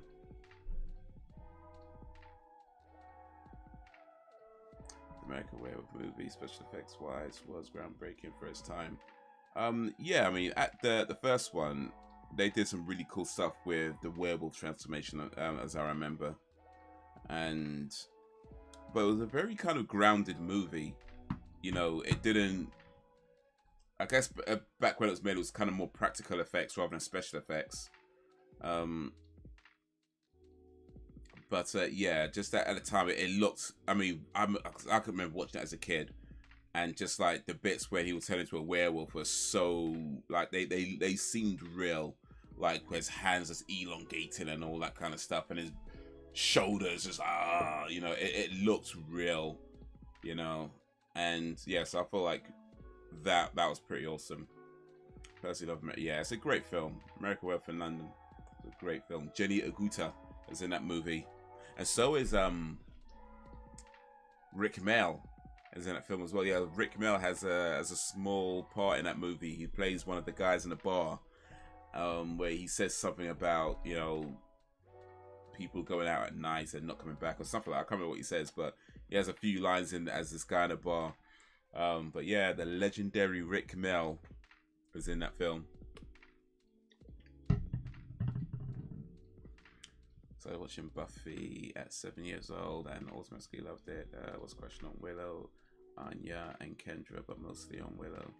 Anya, I don't. Oh no, I've seen Anya. Yeah, Anya's the witch. Yeah. I know Anya. Was it Hecate? That one. Goddess Hecate, complete thy will. That one. That's Anya. No, that's Amy. Or is that Anya? Wait, no, I'm confusing. Amy is the witch. Anya is the one that grants wishes. Yeah, I remember now. I got confused, but Anya's the one that does the wishes. Amy is the Hecate witch. Yeah, the transformation from human to werewolf was a very arresting scene. The werewolf transformation of Freda was inspired by it, all the other way around. I'm not sure which came first, but they do have the same director. So John Landis directed both American Werewolf in London and Thriller.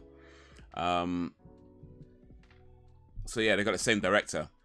That's oh, there you go. They have the same movie director, but I don't know which came first. I think Werewolf in London might have come first actually. But let me see what the movie database says.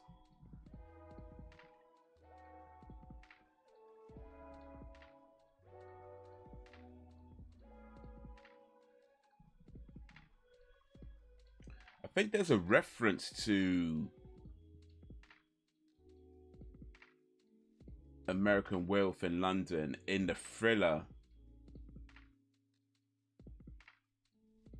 video, or you can't really call it a video though. It's more of it's a short movie. Thriller is not a video. Thriller is not a music video. It is a short movie.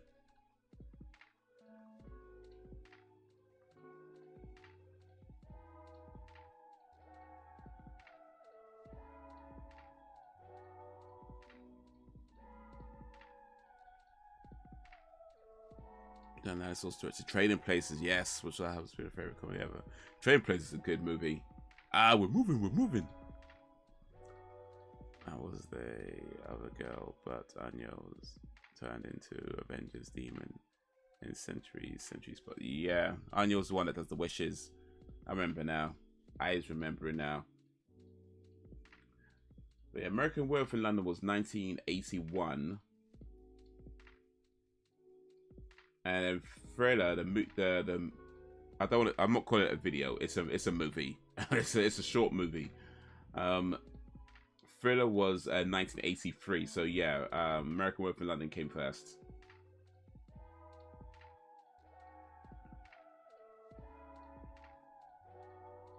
If you watch a John Landis movie, watch out for a reference to "See You Next Tuesday."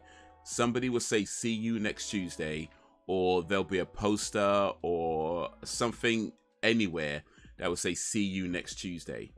It's in the Thriller video. It's in American Werewolf. Any John Landis movie, look out for a "See you next Tuesday" reference. Wait.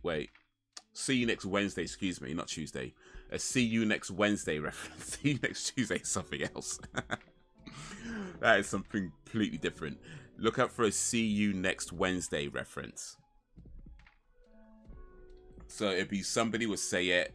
In Thriller, it's during when they're in a cinema and they're watching a movie, and the movie they're watching, the character on screen says "See you next Wednesday." That in American Werewolf in London, I can't remember where it was, but it is in there. I think it's a poster in American Werewolf in London. But yeah, there's always some kind of reference to "See you next Wednesday" in John Landis movies. For the video, it was the longest music video I ever saw. It was like A mini movie. It's a movie. That's what I mean. Michael Jackson didn't put out music videos. He put out movies. And that's not even the longest one he did. Like, Bad was like 20 minutes. Like 18, 19 minutes or something like that. Like, the cut down version they show on TV where they just show the song bit. But there's like a whole, like, story with Bad where he's finishing college. He's going home to see his friends. But like he's went to this school and his friends kind of stayed in the hood, so he goes to see his friends and they're all kind of just hanging out, you know, just on the front porch, on the steps, and then they want to know if he's still bad, you know, because he used to be bad, but now he's a college boy now, but he's still bad, you know. It's a whole story in that movie. The whole thing's like I think it's like 18, 19. It's quite long. It's about 20 minutes. It's maybe around about the 20-minute mark, but it's a whole movie in that. And then the Bad bit where the song, that's maybe like 3 minutes of it, maybe 3.5 minutes of it.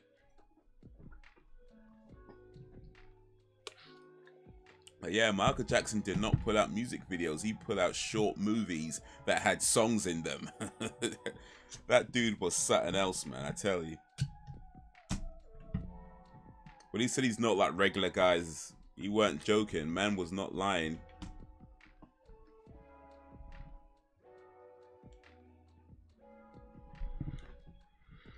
She's just Daniel. When she's on chill mode, but when she puts in work, she turns into Anyanka. Okay. When she's a bit mad, people be like, An Yanka. She's a feminist demon for women, basically a feminist demon. Yeah, she was like, she granted a wish for Cordelia about Buffy not coming to Sunnydale, and that didn't turn out too well. The music video Bad, the background dancer guys are probably granddads by now. Could be. I mean, that would have been late 80s, 88, 89, and those guys would have been maybe, what, 20-ish at the time, 20 to 25 at the time.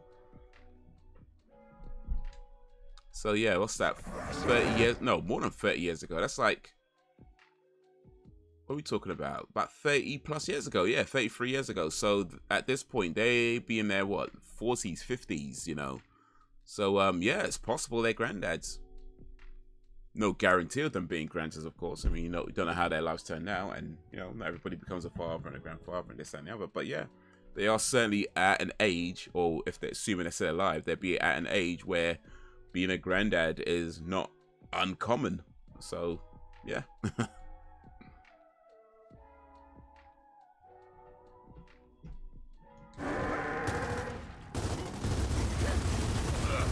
This bit's kicking my ass right now, man. Tell me that's not what I think it is. Yeah, it was 87, man. He looks about mid-20s, right.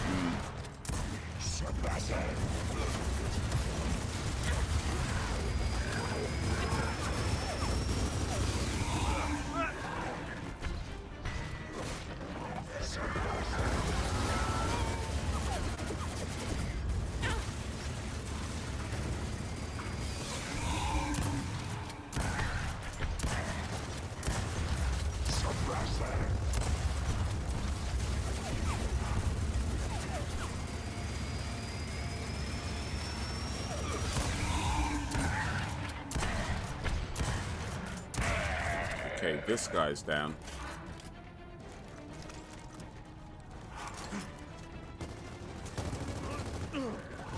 Alright.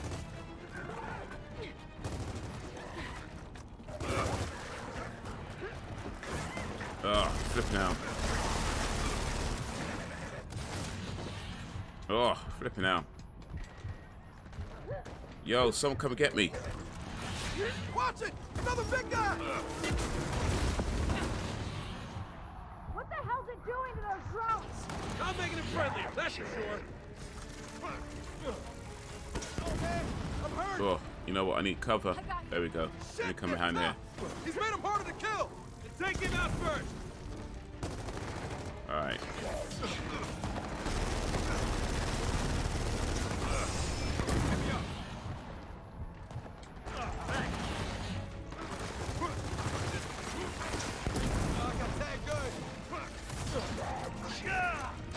Flipping hell, man. The way these guys just run upon you, though, like, come on, give me a second. Give me a second. Flipping hell. The way these guys just run upon you, like, mate, come on, man.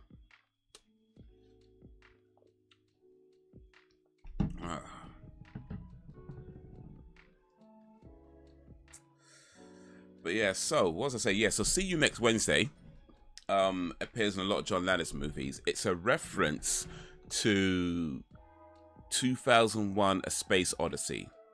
So in 2001: A Space Odyssey, one of the characters, I forget his name right now, but he is he receives a video message from his parents, and they're telling him about, you know, what's going on Earth and how's he doing, blah blah blah blah blah, all that kind of stuff. And at the end of the message, they say, "See you next Wednesday," right? The thing is, however, that character dies, so they don't see him next Wednesday. And yeah, so ever since, well, not ever since then, I'm not sure John Landis is making movies for that long, but yeah, that's the reference. That's the reference. That anytime you see you next Wednesday in a John Landis movie, or any movie for that matter, that's what they're referencing. The fact that this guy's parents said, "See you next Wednesday," and they did not see him next Wednesday. Yeah, that Gatling gun, welding, Behemoth looks like a proper bullet sponge. He was taking some ammo, man. But that first one wasn't too bad, though. I managed to get him down with the shotty. But the next one is like, you got this guy, he's got this whatever kind of gun he's got that just like tracks you down or something. Plus you've got them little munchkins just like running up on you. And it's like, mate, listen, give me a second. Give me a second. Just give me a second, dude.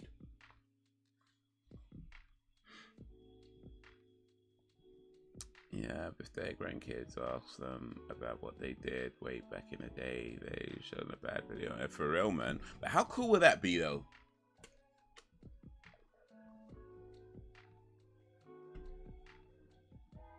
How cool would that be? Like, to be like, you know, my granddad was in a Michael Jackson movie, you know, like as one of the backup dancers or whatever.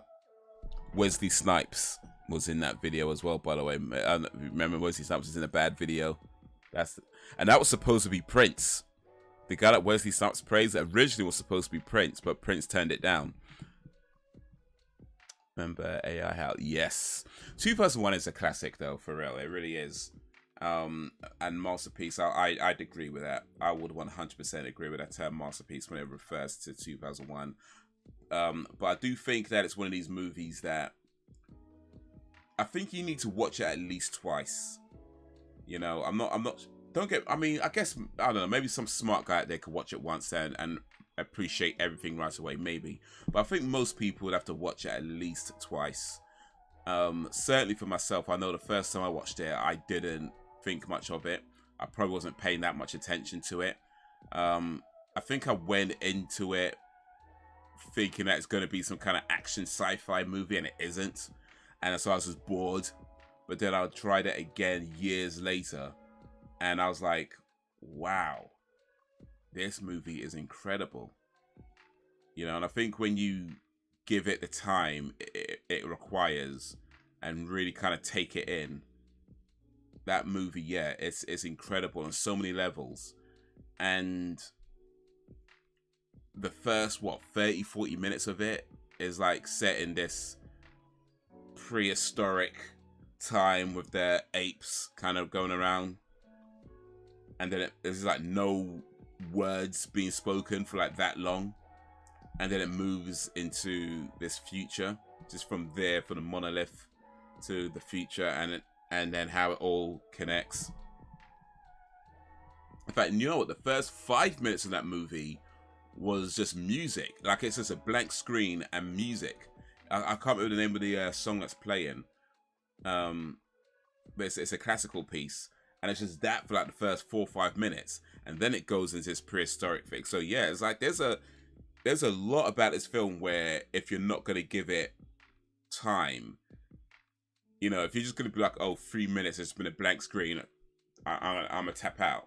Which, you know, to be fair, that's you're right, you know. But I'm just saying, if you're not going to give it a time, then yeah, you're really going to miss out on the masterpiece that is that movie. And I think you need to be willing to give it time. It's something like 2 hours.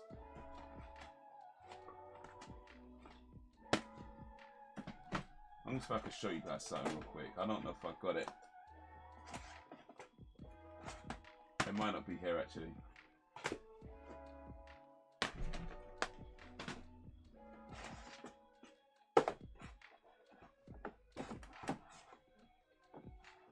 Nah, I mean it's in there somewhere, but oh well.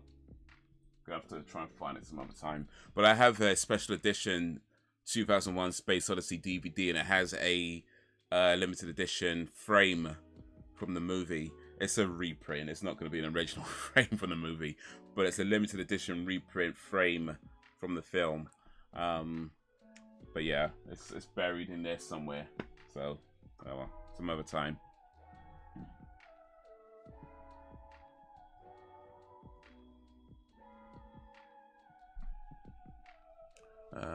I've seen the movie's DVD cover and heard some things about it that I know of, but never seen it. I say it's definitely worth your time. But yeah, it's quite a long film. It's like 2.5 hours. I would say the one thing I'd say is just be willing to give it the time. Like if you've only got like 20 minutes to watch a movie, no, make sure you've got time to sit down and do nothing but watch that film, because it does command your time to really appreciate it. But it's worth it. It's worth giving that film your time, because yeah, it's incredible. It's incredible. But if it's one of these things where you watch 20 minutes now, 30 minutes, you might not fully get it. You need to be able to give it the time and just watch it. You know, don't check your phone. You don't be scrolling through Instagram, nothing like that. But just give it the time. Because yeah, this film's like 1968. You know, this is made before. This is made when people could pay attention to things, which is a bit difficult these days. But yeah, be willing to give it the time, and I think you'd really appreciate that how much of a masterpiece that film is, and it's definitely worth it. For real, the grandkids, great kids is saying that he's still killing it. Hey.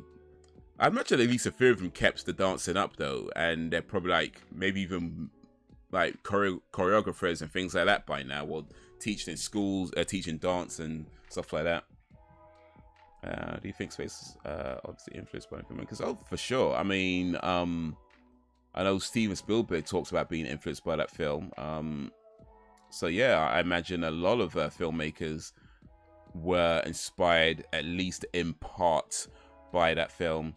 I mean, even this movie, Interstellar, it's like, if you ever see this movie, it's the 2001 Space Odyssey influence is so apparent in this film, you know. So yeah, definitely.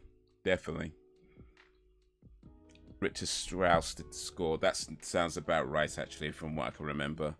But yeah, the first like 4 or 5 minutes is just that. Do you think it was Kubrick's best movie? I mean, it depends how you define best.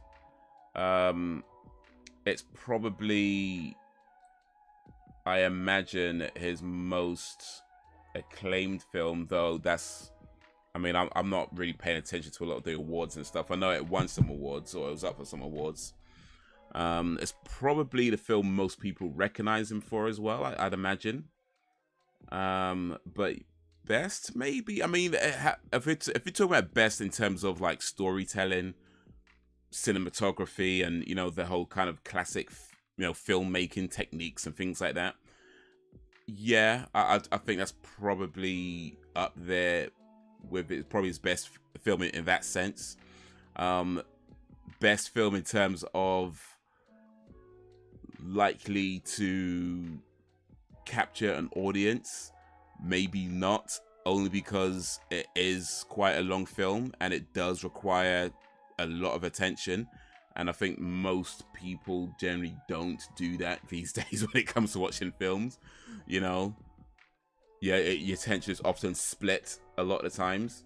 So I'm not sure if it's gonna pull in a lot of people now, but certainly I guess back when it came out, you know, people generally paid more attention more because, let's be honest, you didn't have much else to do. So I don't know. I mean, it's a good film. I don't know if I say best film, but it depends on how we're defining best.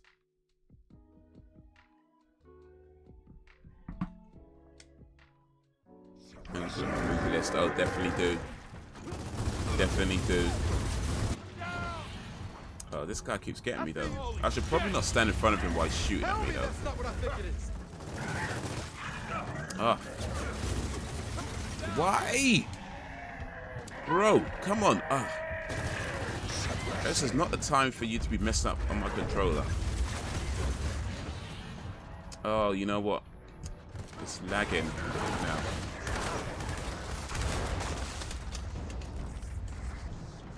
Oh, look at this. That did not go well. I thought Spartacus was Kubrick's most acclaimed movie. Okay, it could be. I mean, like I said, I generally don't pay a lot of attention to like the awards and stuff like that. So, but I know that won some awards, so I was kind of assuming a little bit. But if not, cool. All right, Spartacus. I don't think I've seen Spartacus though. That's one with Kirk Douglas, isn't it? Douglas Senior.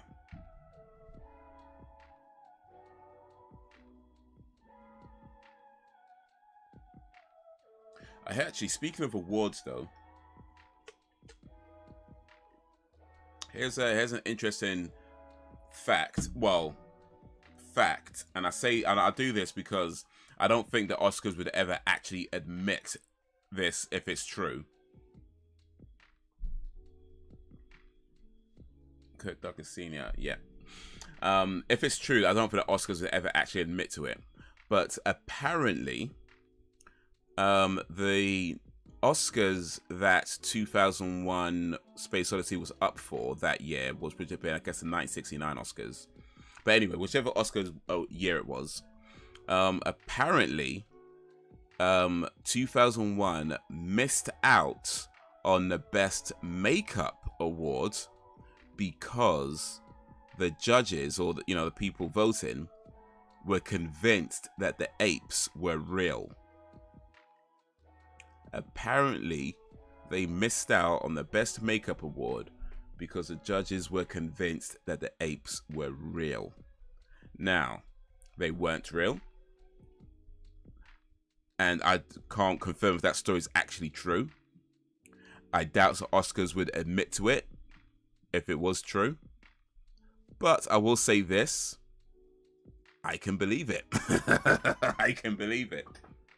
Because those apes were pretty impressive. And I can imagine back then, especially how many people have seen apes in real life. So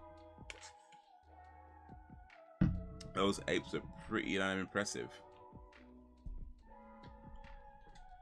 So yeah.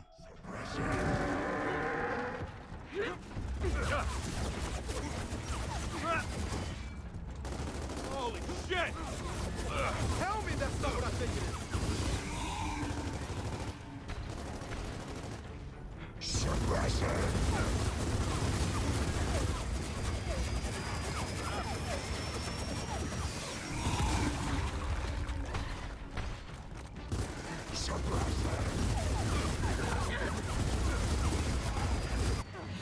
Yo, how many times I shoot this dude?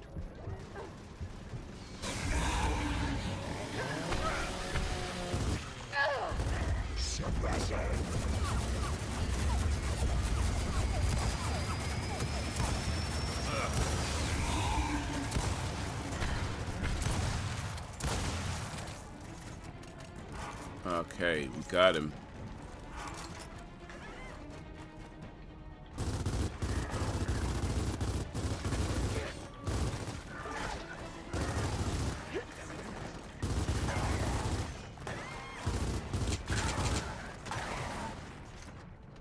Damn.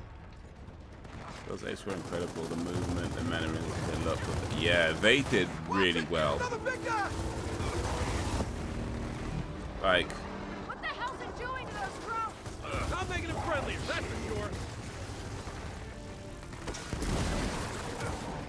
Oh, this is good. oh, flipping out, man. Stop! He's made him harder to kill!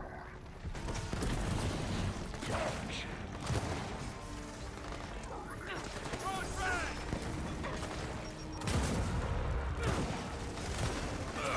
Fire in the hole!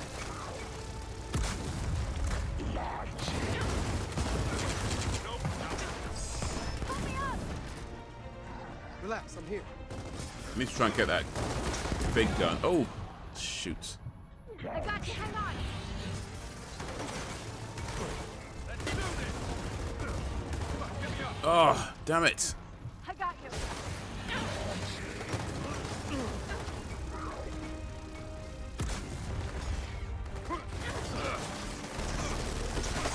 Oh, mate.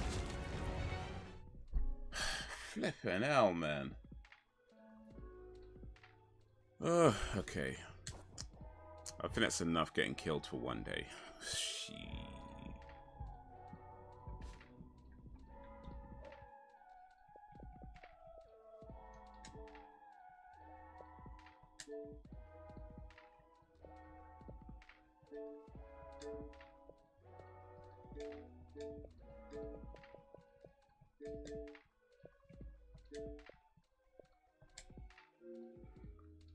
Ugh, all right. So we're still looking for Marcus Phoenix. We've still not found Marcus Phoenix yet. I don't know if we're ever going to find Marcus Phoenix at this rate. But we're still looking for Marcus Phoenix.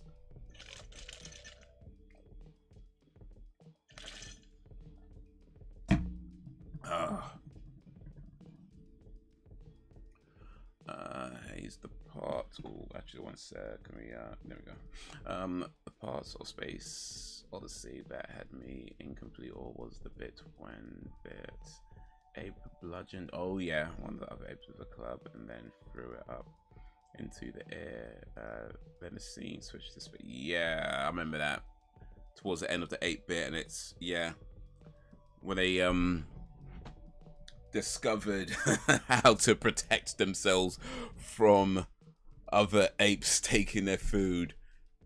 But it just showed the beginnings of selfishness, you know what I mean? Like from early, how we were kind of, or people, I don't want to say people, but I guess the metaphor is that even from early, if you go say along an evolutionary standpoint, from early we were like living in these groups and it was cool, but then as soon as somebody got a little something and somebody else wanted that little something, and then it just weren't nice, and then once somebody figured out they could have some kind of power by using something as a weapon, that becomes dominant, and it's not about helping others, it's about keeping everything for yourself.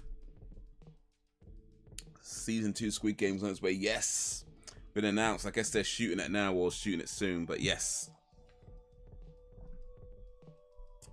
I'm not sure if there's any one bit that had me in awe specifically that I can remember, but I remember actually no, this kind of is actually, and it was the bit where they're traveling through, I guess, time and space. So it's after the whole thing with Hal, and he kind of gets jettisoned into space, and he's just kind of trying all these colors, it's like he's moving through like these mountains and things, and the colors are changing and have these weird patterns coming on the screen. And it's just like that for the longest time, for a good few minutes, before it finally stops. And yeah, I thought that kind of just took me on a trip. That just took me on a trip.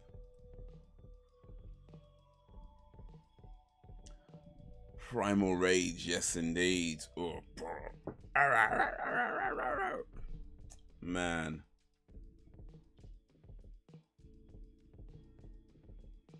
Imagine people in 1968 from that year to experience in 2001. You know, that film was actually made before the moon landing, I believe. That 2001 was actually out. When was the moon landing? I'm pretty sure it was actually before the moon landing.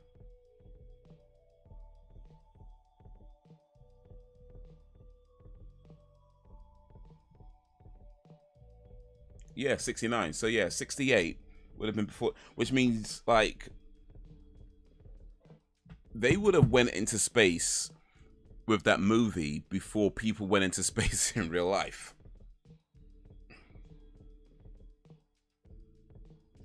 It's also no game, Primal Rage. Love it. Oh, really? I wonder if it's on Game Pass. Nah, it's not. That's a shame.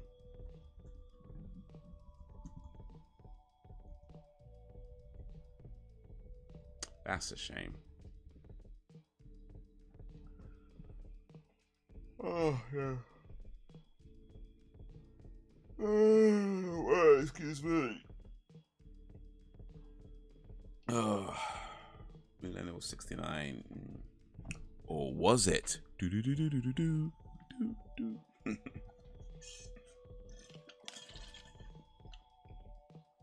There's all those conspiracies about the moon landing being fake.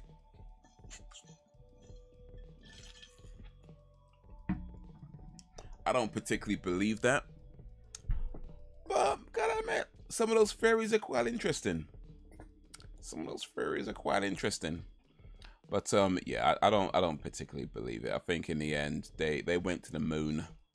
But then again, I guess the truth is we never really know anything outside of what we're told, and we just choose which one we rather believe in the end. So yeah. Do you remember the store called Forbidden? Yes, I remember. That's still around actually. They're on Tottenham. No, they're on Shaftesbury Avenue. But yeah, they used to be on a different road. I don't remember which road it was on, but it used to be on a different road, and they moved it some years back now. But they've been on Shaftesbury Avenue for some years, for a while now. Is it Shaftesbury Avenue? I'm sure it's Shaftesbury Avenue. But yeah, they are still around. And I've seen the shop around. But I used to frequent that shop back in my comic book days. I used to go there and get the Spider-Man comics, and some other stuff as well. I used to go there at least sort of once a month or something like that and get a few comics. But yeah, so yeah, I do remember Forbidden Planet. It's a cool shop, even though I haven't been there for a long ass time now. It's a cool. They got some cool stuff in there. But I'm pretty sure it's Shaftesbury Avenue that they're on now. Let me see here. Forbidden Planet. Yeah, Shaftesbury Avenue, 179 Shaftesbury Avenue. Used to go to Croydon to visit. Oh, there's a Forbidden Planet in Croydon. Okay, I did not know that. I did not know that.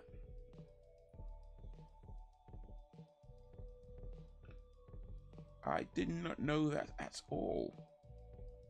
There's a Forbidden Planet in Croydon.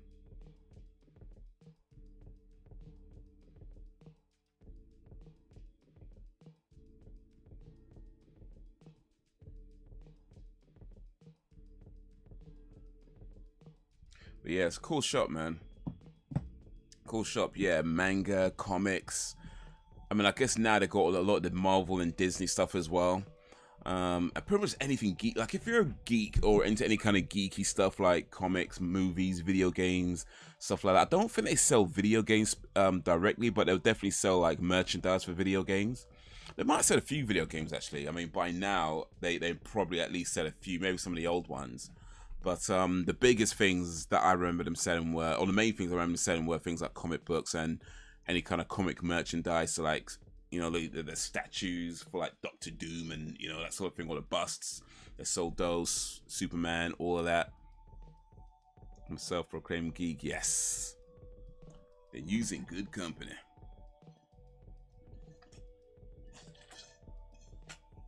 But yeah, I'd imagine they got a lot of anime there as well now. You know, they've probably got a lot of the manga books there as well. In fact, I think I bought a manga book from Forbidden Planet at one time.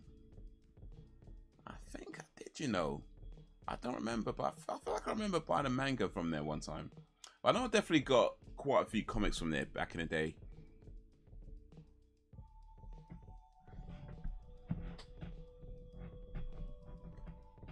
I used to get on the bus, go into town, go to Forbidden Planet, pick up a few comics, and read some on the way back. That was my that was me, man, back in the day.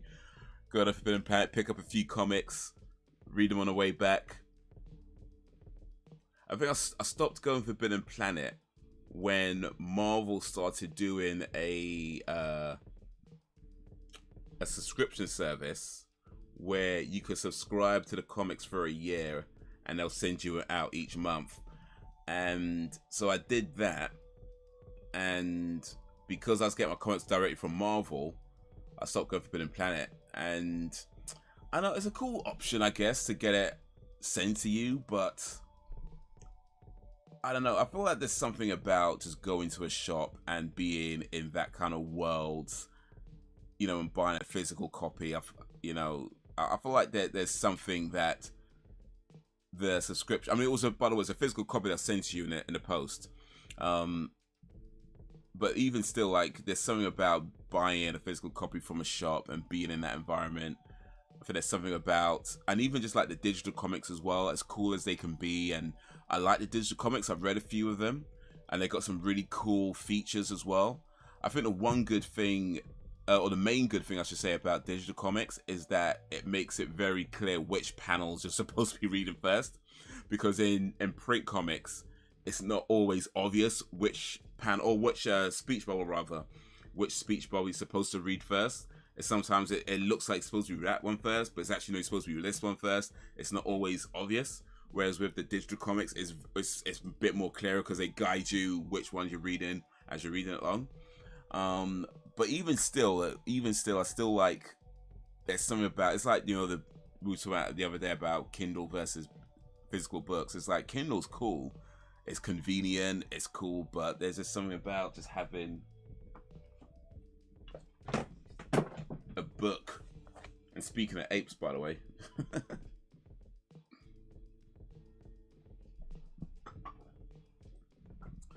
but yeah, man. I mean, it's a cool. I mean, I don't regret the subscription service, but I do kind of miss that whole going into town and picking up comics and just being in that environment. And these days, it's like, it's difficult to get into town, man. Well, it's not difficult. That's not true. It's more just finding the time to do it. You know, it's more just finding the time to actually get up and go into town.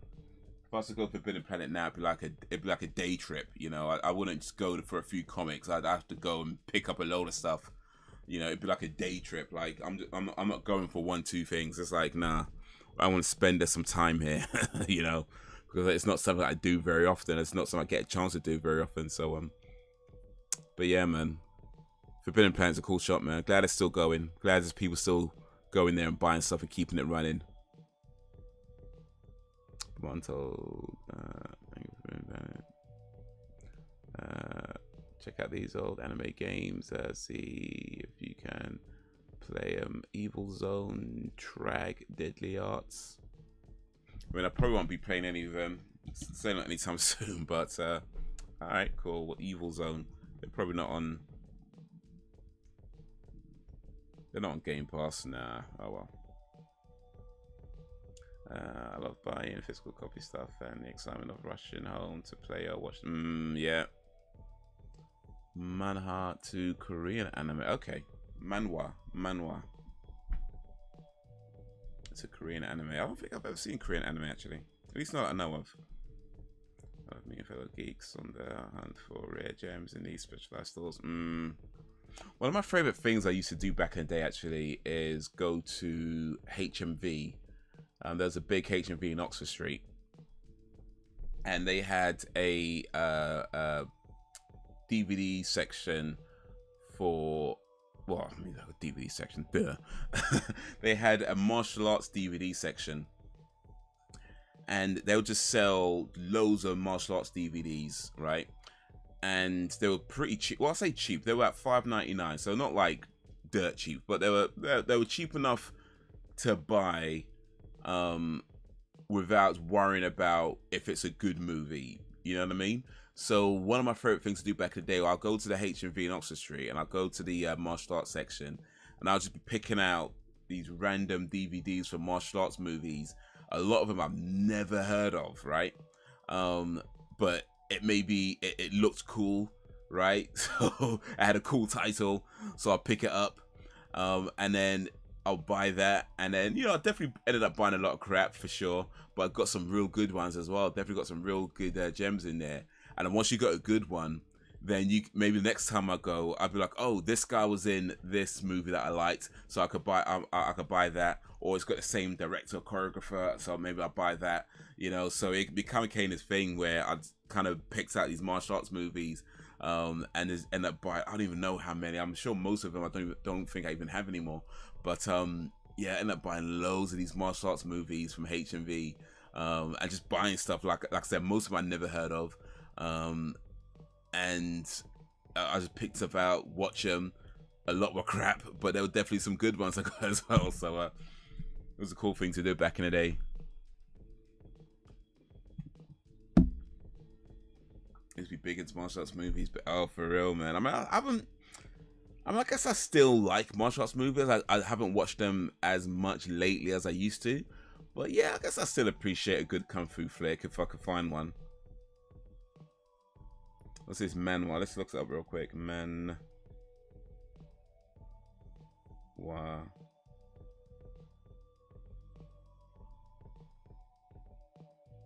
Was it anime, wasn't it?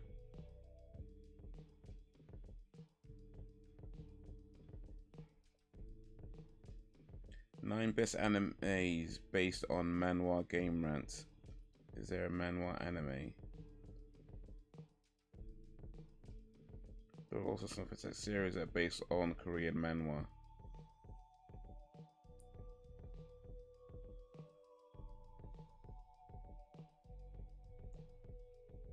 Manhwa, the general Korean term for comic and print cartoons. Oh, so manhwa is just like what Koreans refer to as manga. So in Japan they say manga, Koreans say manhwa. Oh, okay, I see. Gotcha. My favorite martial arts movie is called Born Invincible. Born Invincible, have I seen that? I don't think I've seen that. And if I have, I've maybe just forgotten the title. No, I don't think I've seen it, but yeah. It would have been amongst it would have been the type of thing that I would have been looking at that time, but I don't think I've seen this one specifically. Master Lu Ping's daughter Yin Yin trains for 3 years to avenge his death. Of course. Of course. Of course. That was a plot like of every martial arts movie back in the day. You know, the master gets killed and the student avenges his death. You know, that was like every martial arts movie had that basic plot. You kill my master! You kill my master! Let's see who's in this, though. I might know some of the people in it.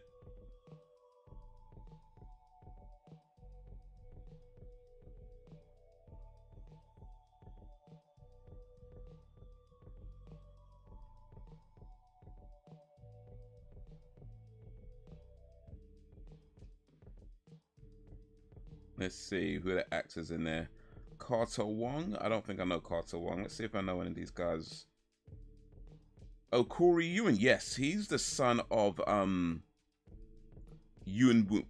Ping Ewan, who's legendary choreographer, and also did he did the Matrix movies. He choreographed the Matrix movies. So yeah, Corey Ewan. I know Corey Ewan.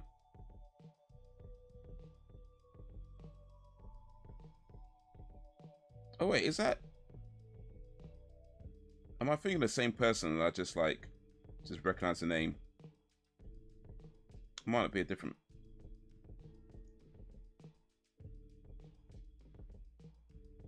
Actually, no, it might be different. My bad. Sorry, might be a different person. But yeah, even still, Yuen Wu Ping or Wu Ping Yuen, depending on how you read it, and because it's different Yuan is a family name. In Chinese culture, you put the family name first, so it'd be Yuan, then Wu Ping as his given name. But yeah, legendary choreographer Yuan Wu Ping. If you don't know about Yuan Wu Ping,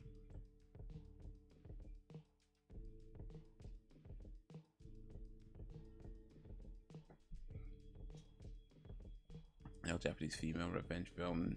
Tarantino used for some inspiration to Kill Bill is Lady Snowblood. Gonna check it out too. Ooh, I don't think I've seen that. But that sounds cool though. I like the title, Lady Snowblood.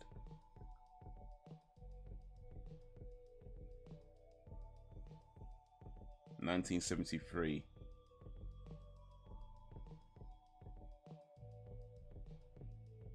Action, crime, drama. Meiko Kaji as Yuki Kashima. But yeah, I went for a period of time I was watching a lot of movies from China, Japan, a few from Korea, but mostly China and Japan. And yeah, a lot of martial arts movies was in that.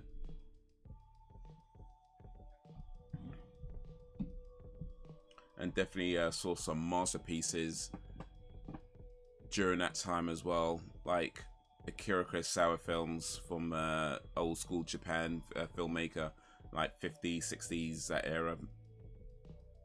Yeah, man, definitely some classics out there, man. That's the thing. There's so many great movies in the world that,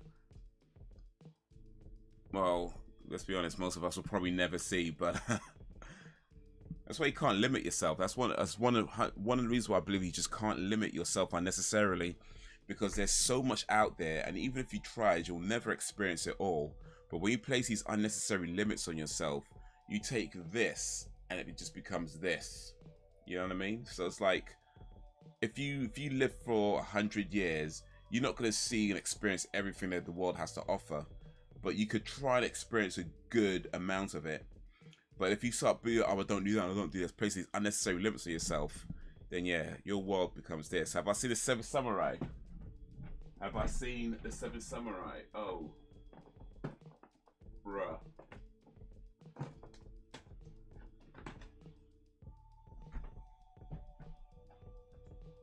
Shit, where is it?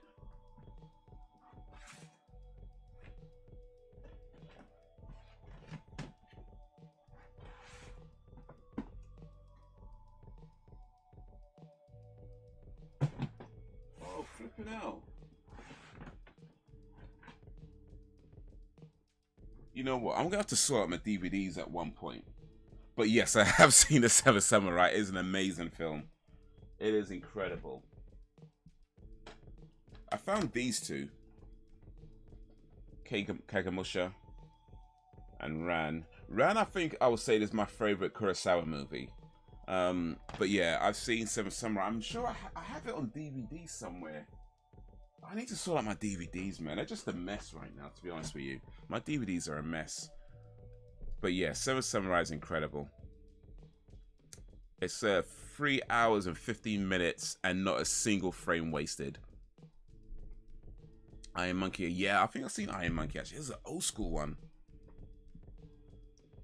Iron Monkey is old school. I'm pretty sure I've seen that though.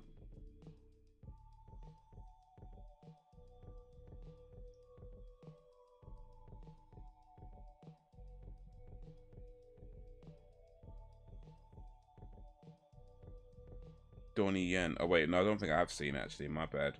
But yeah, I know Donnie Yen. I know Donnie Yen. Example one, I heard of. That's good. This I've learned watching the special feature on Kill Bill. Movie's incredible indeed, man, indeed.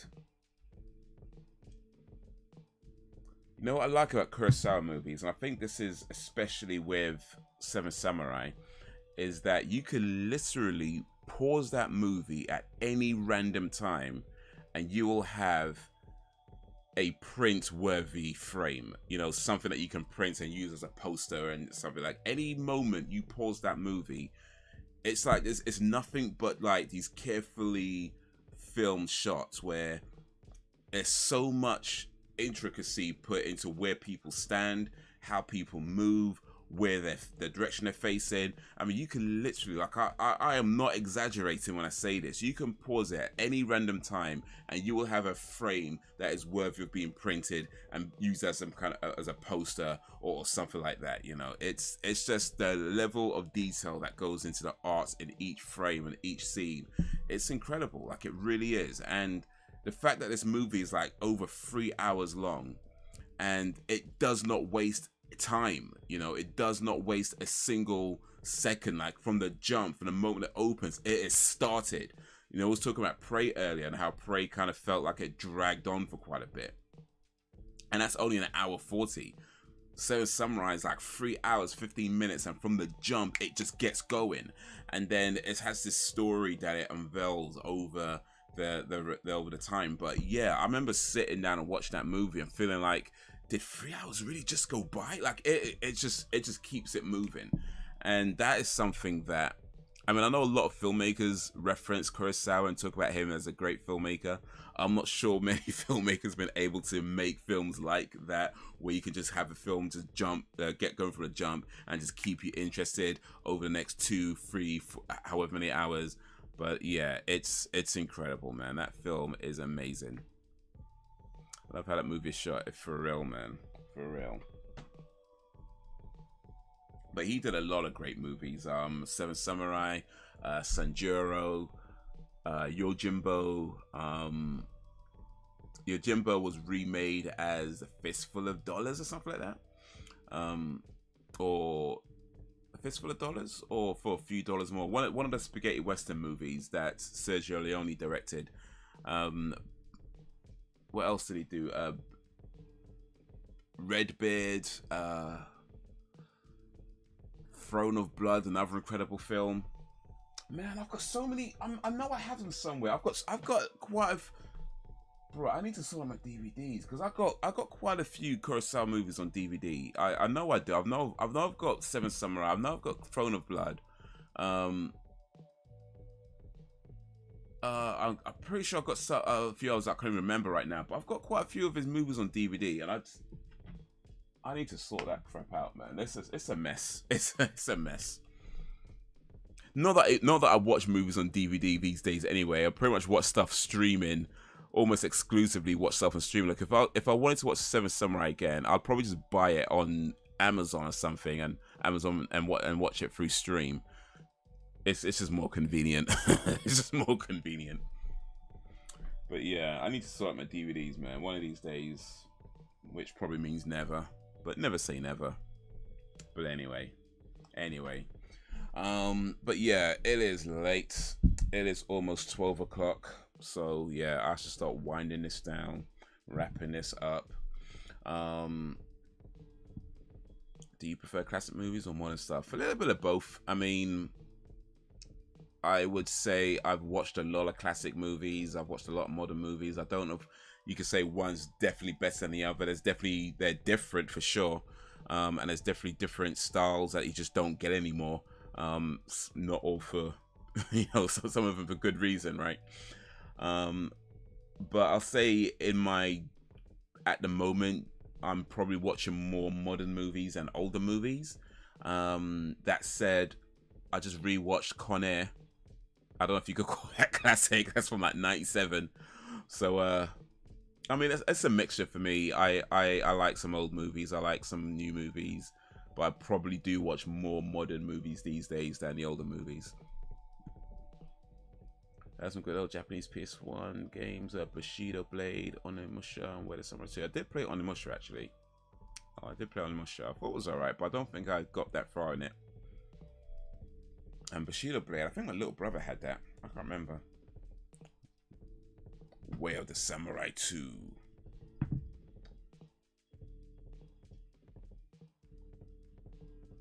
But yeah, it's time, man. It's time. So I should hopefully be streaming again on Monday for movie night. We're watching Fear Street, which is on Netflix. If you got Netflix, you can watch it along. If not, you can still come along and have some fun. Talking about the movies, I want to see Prey and Nope.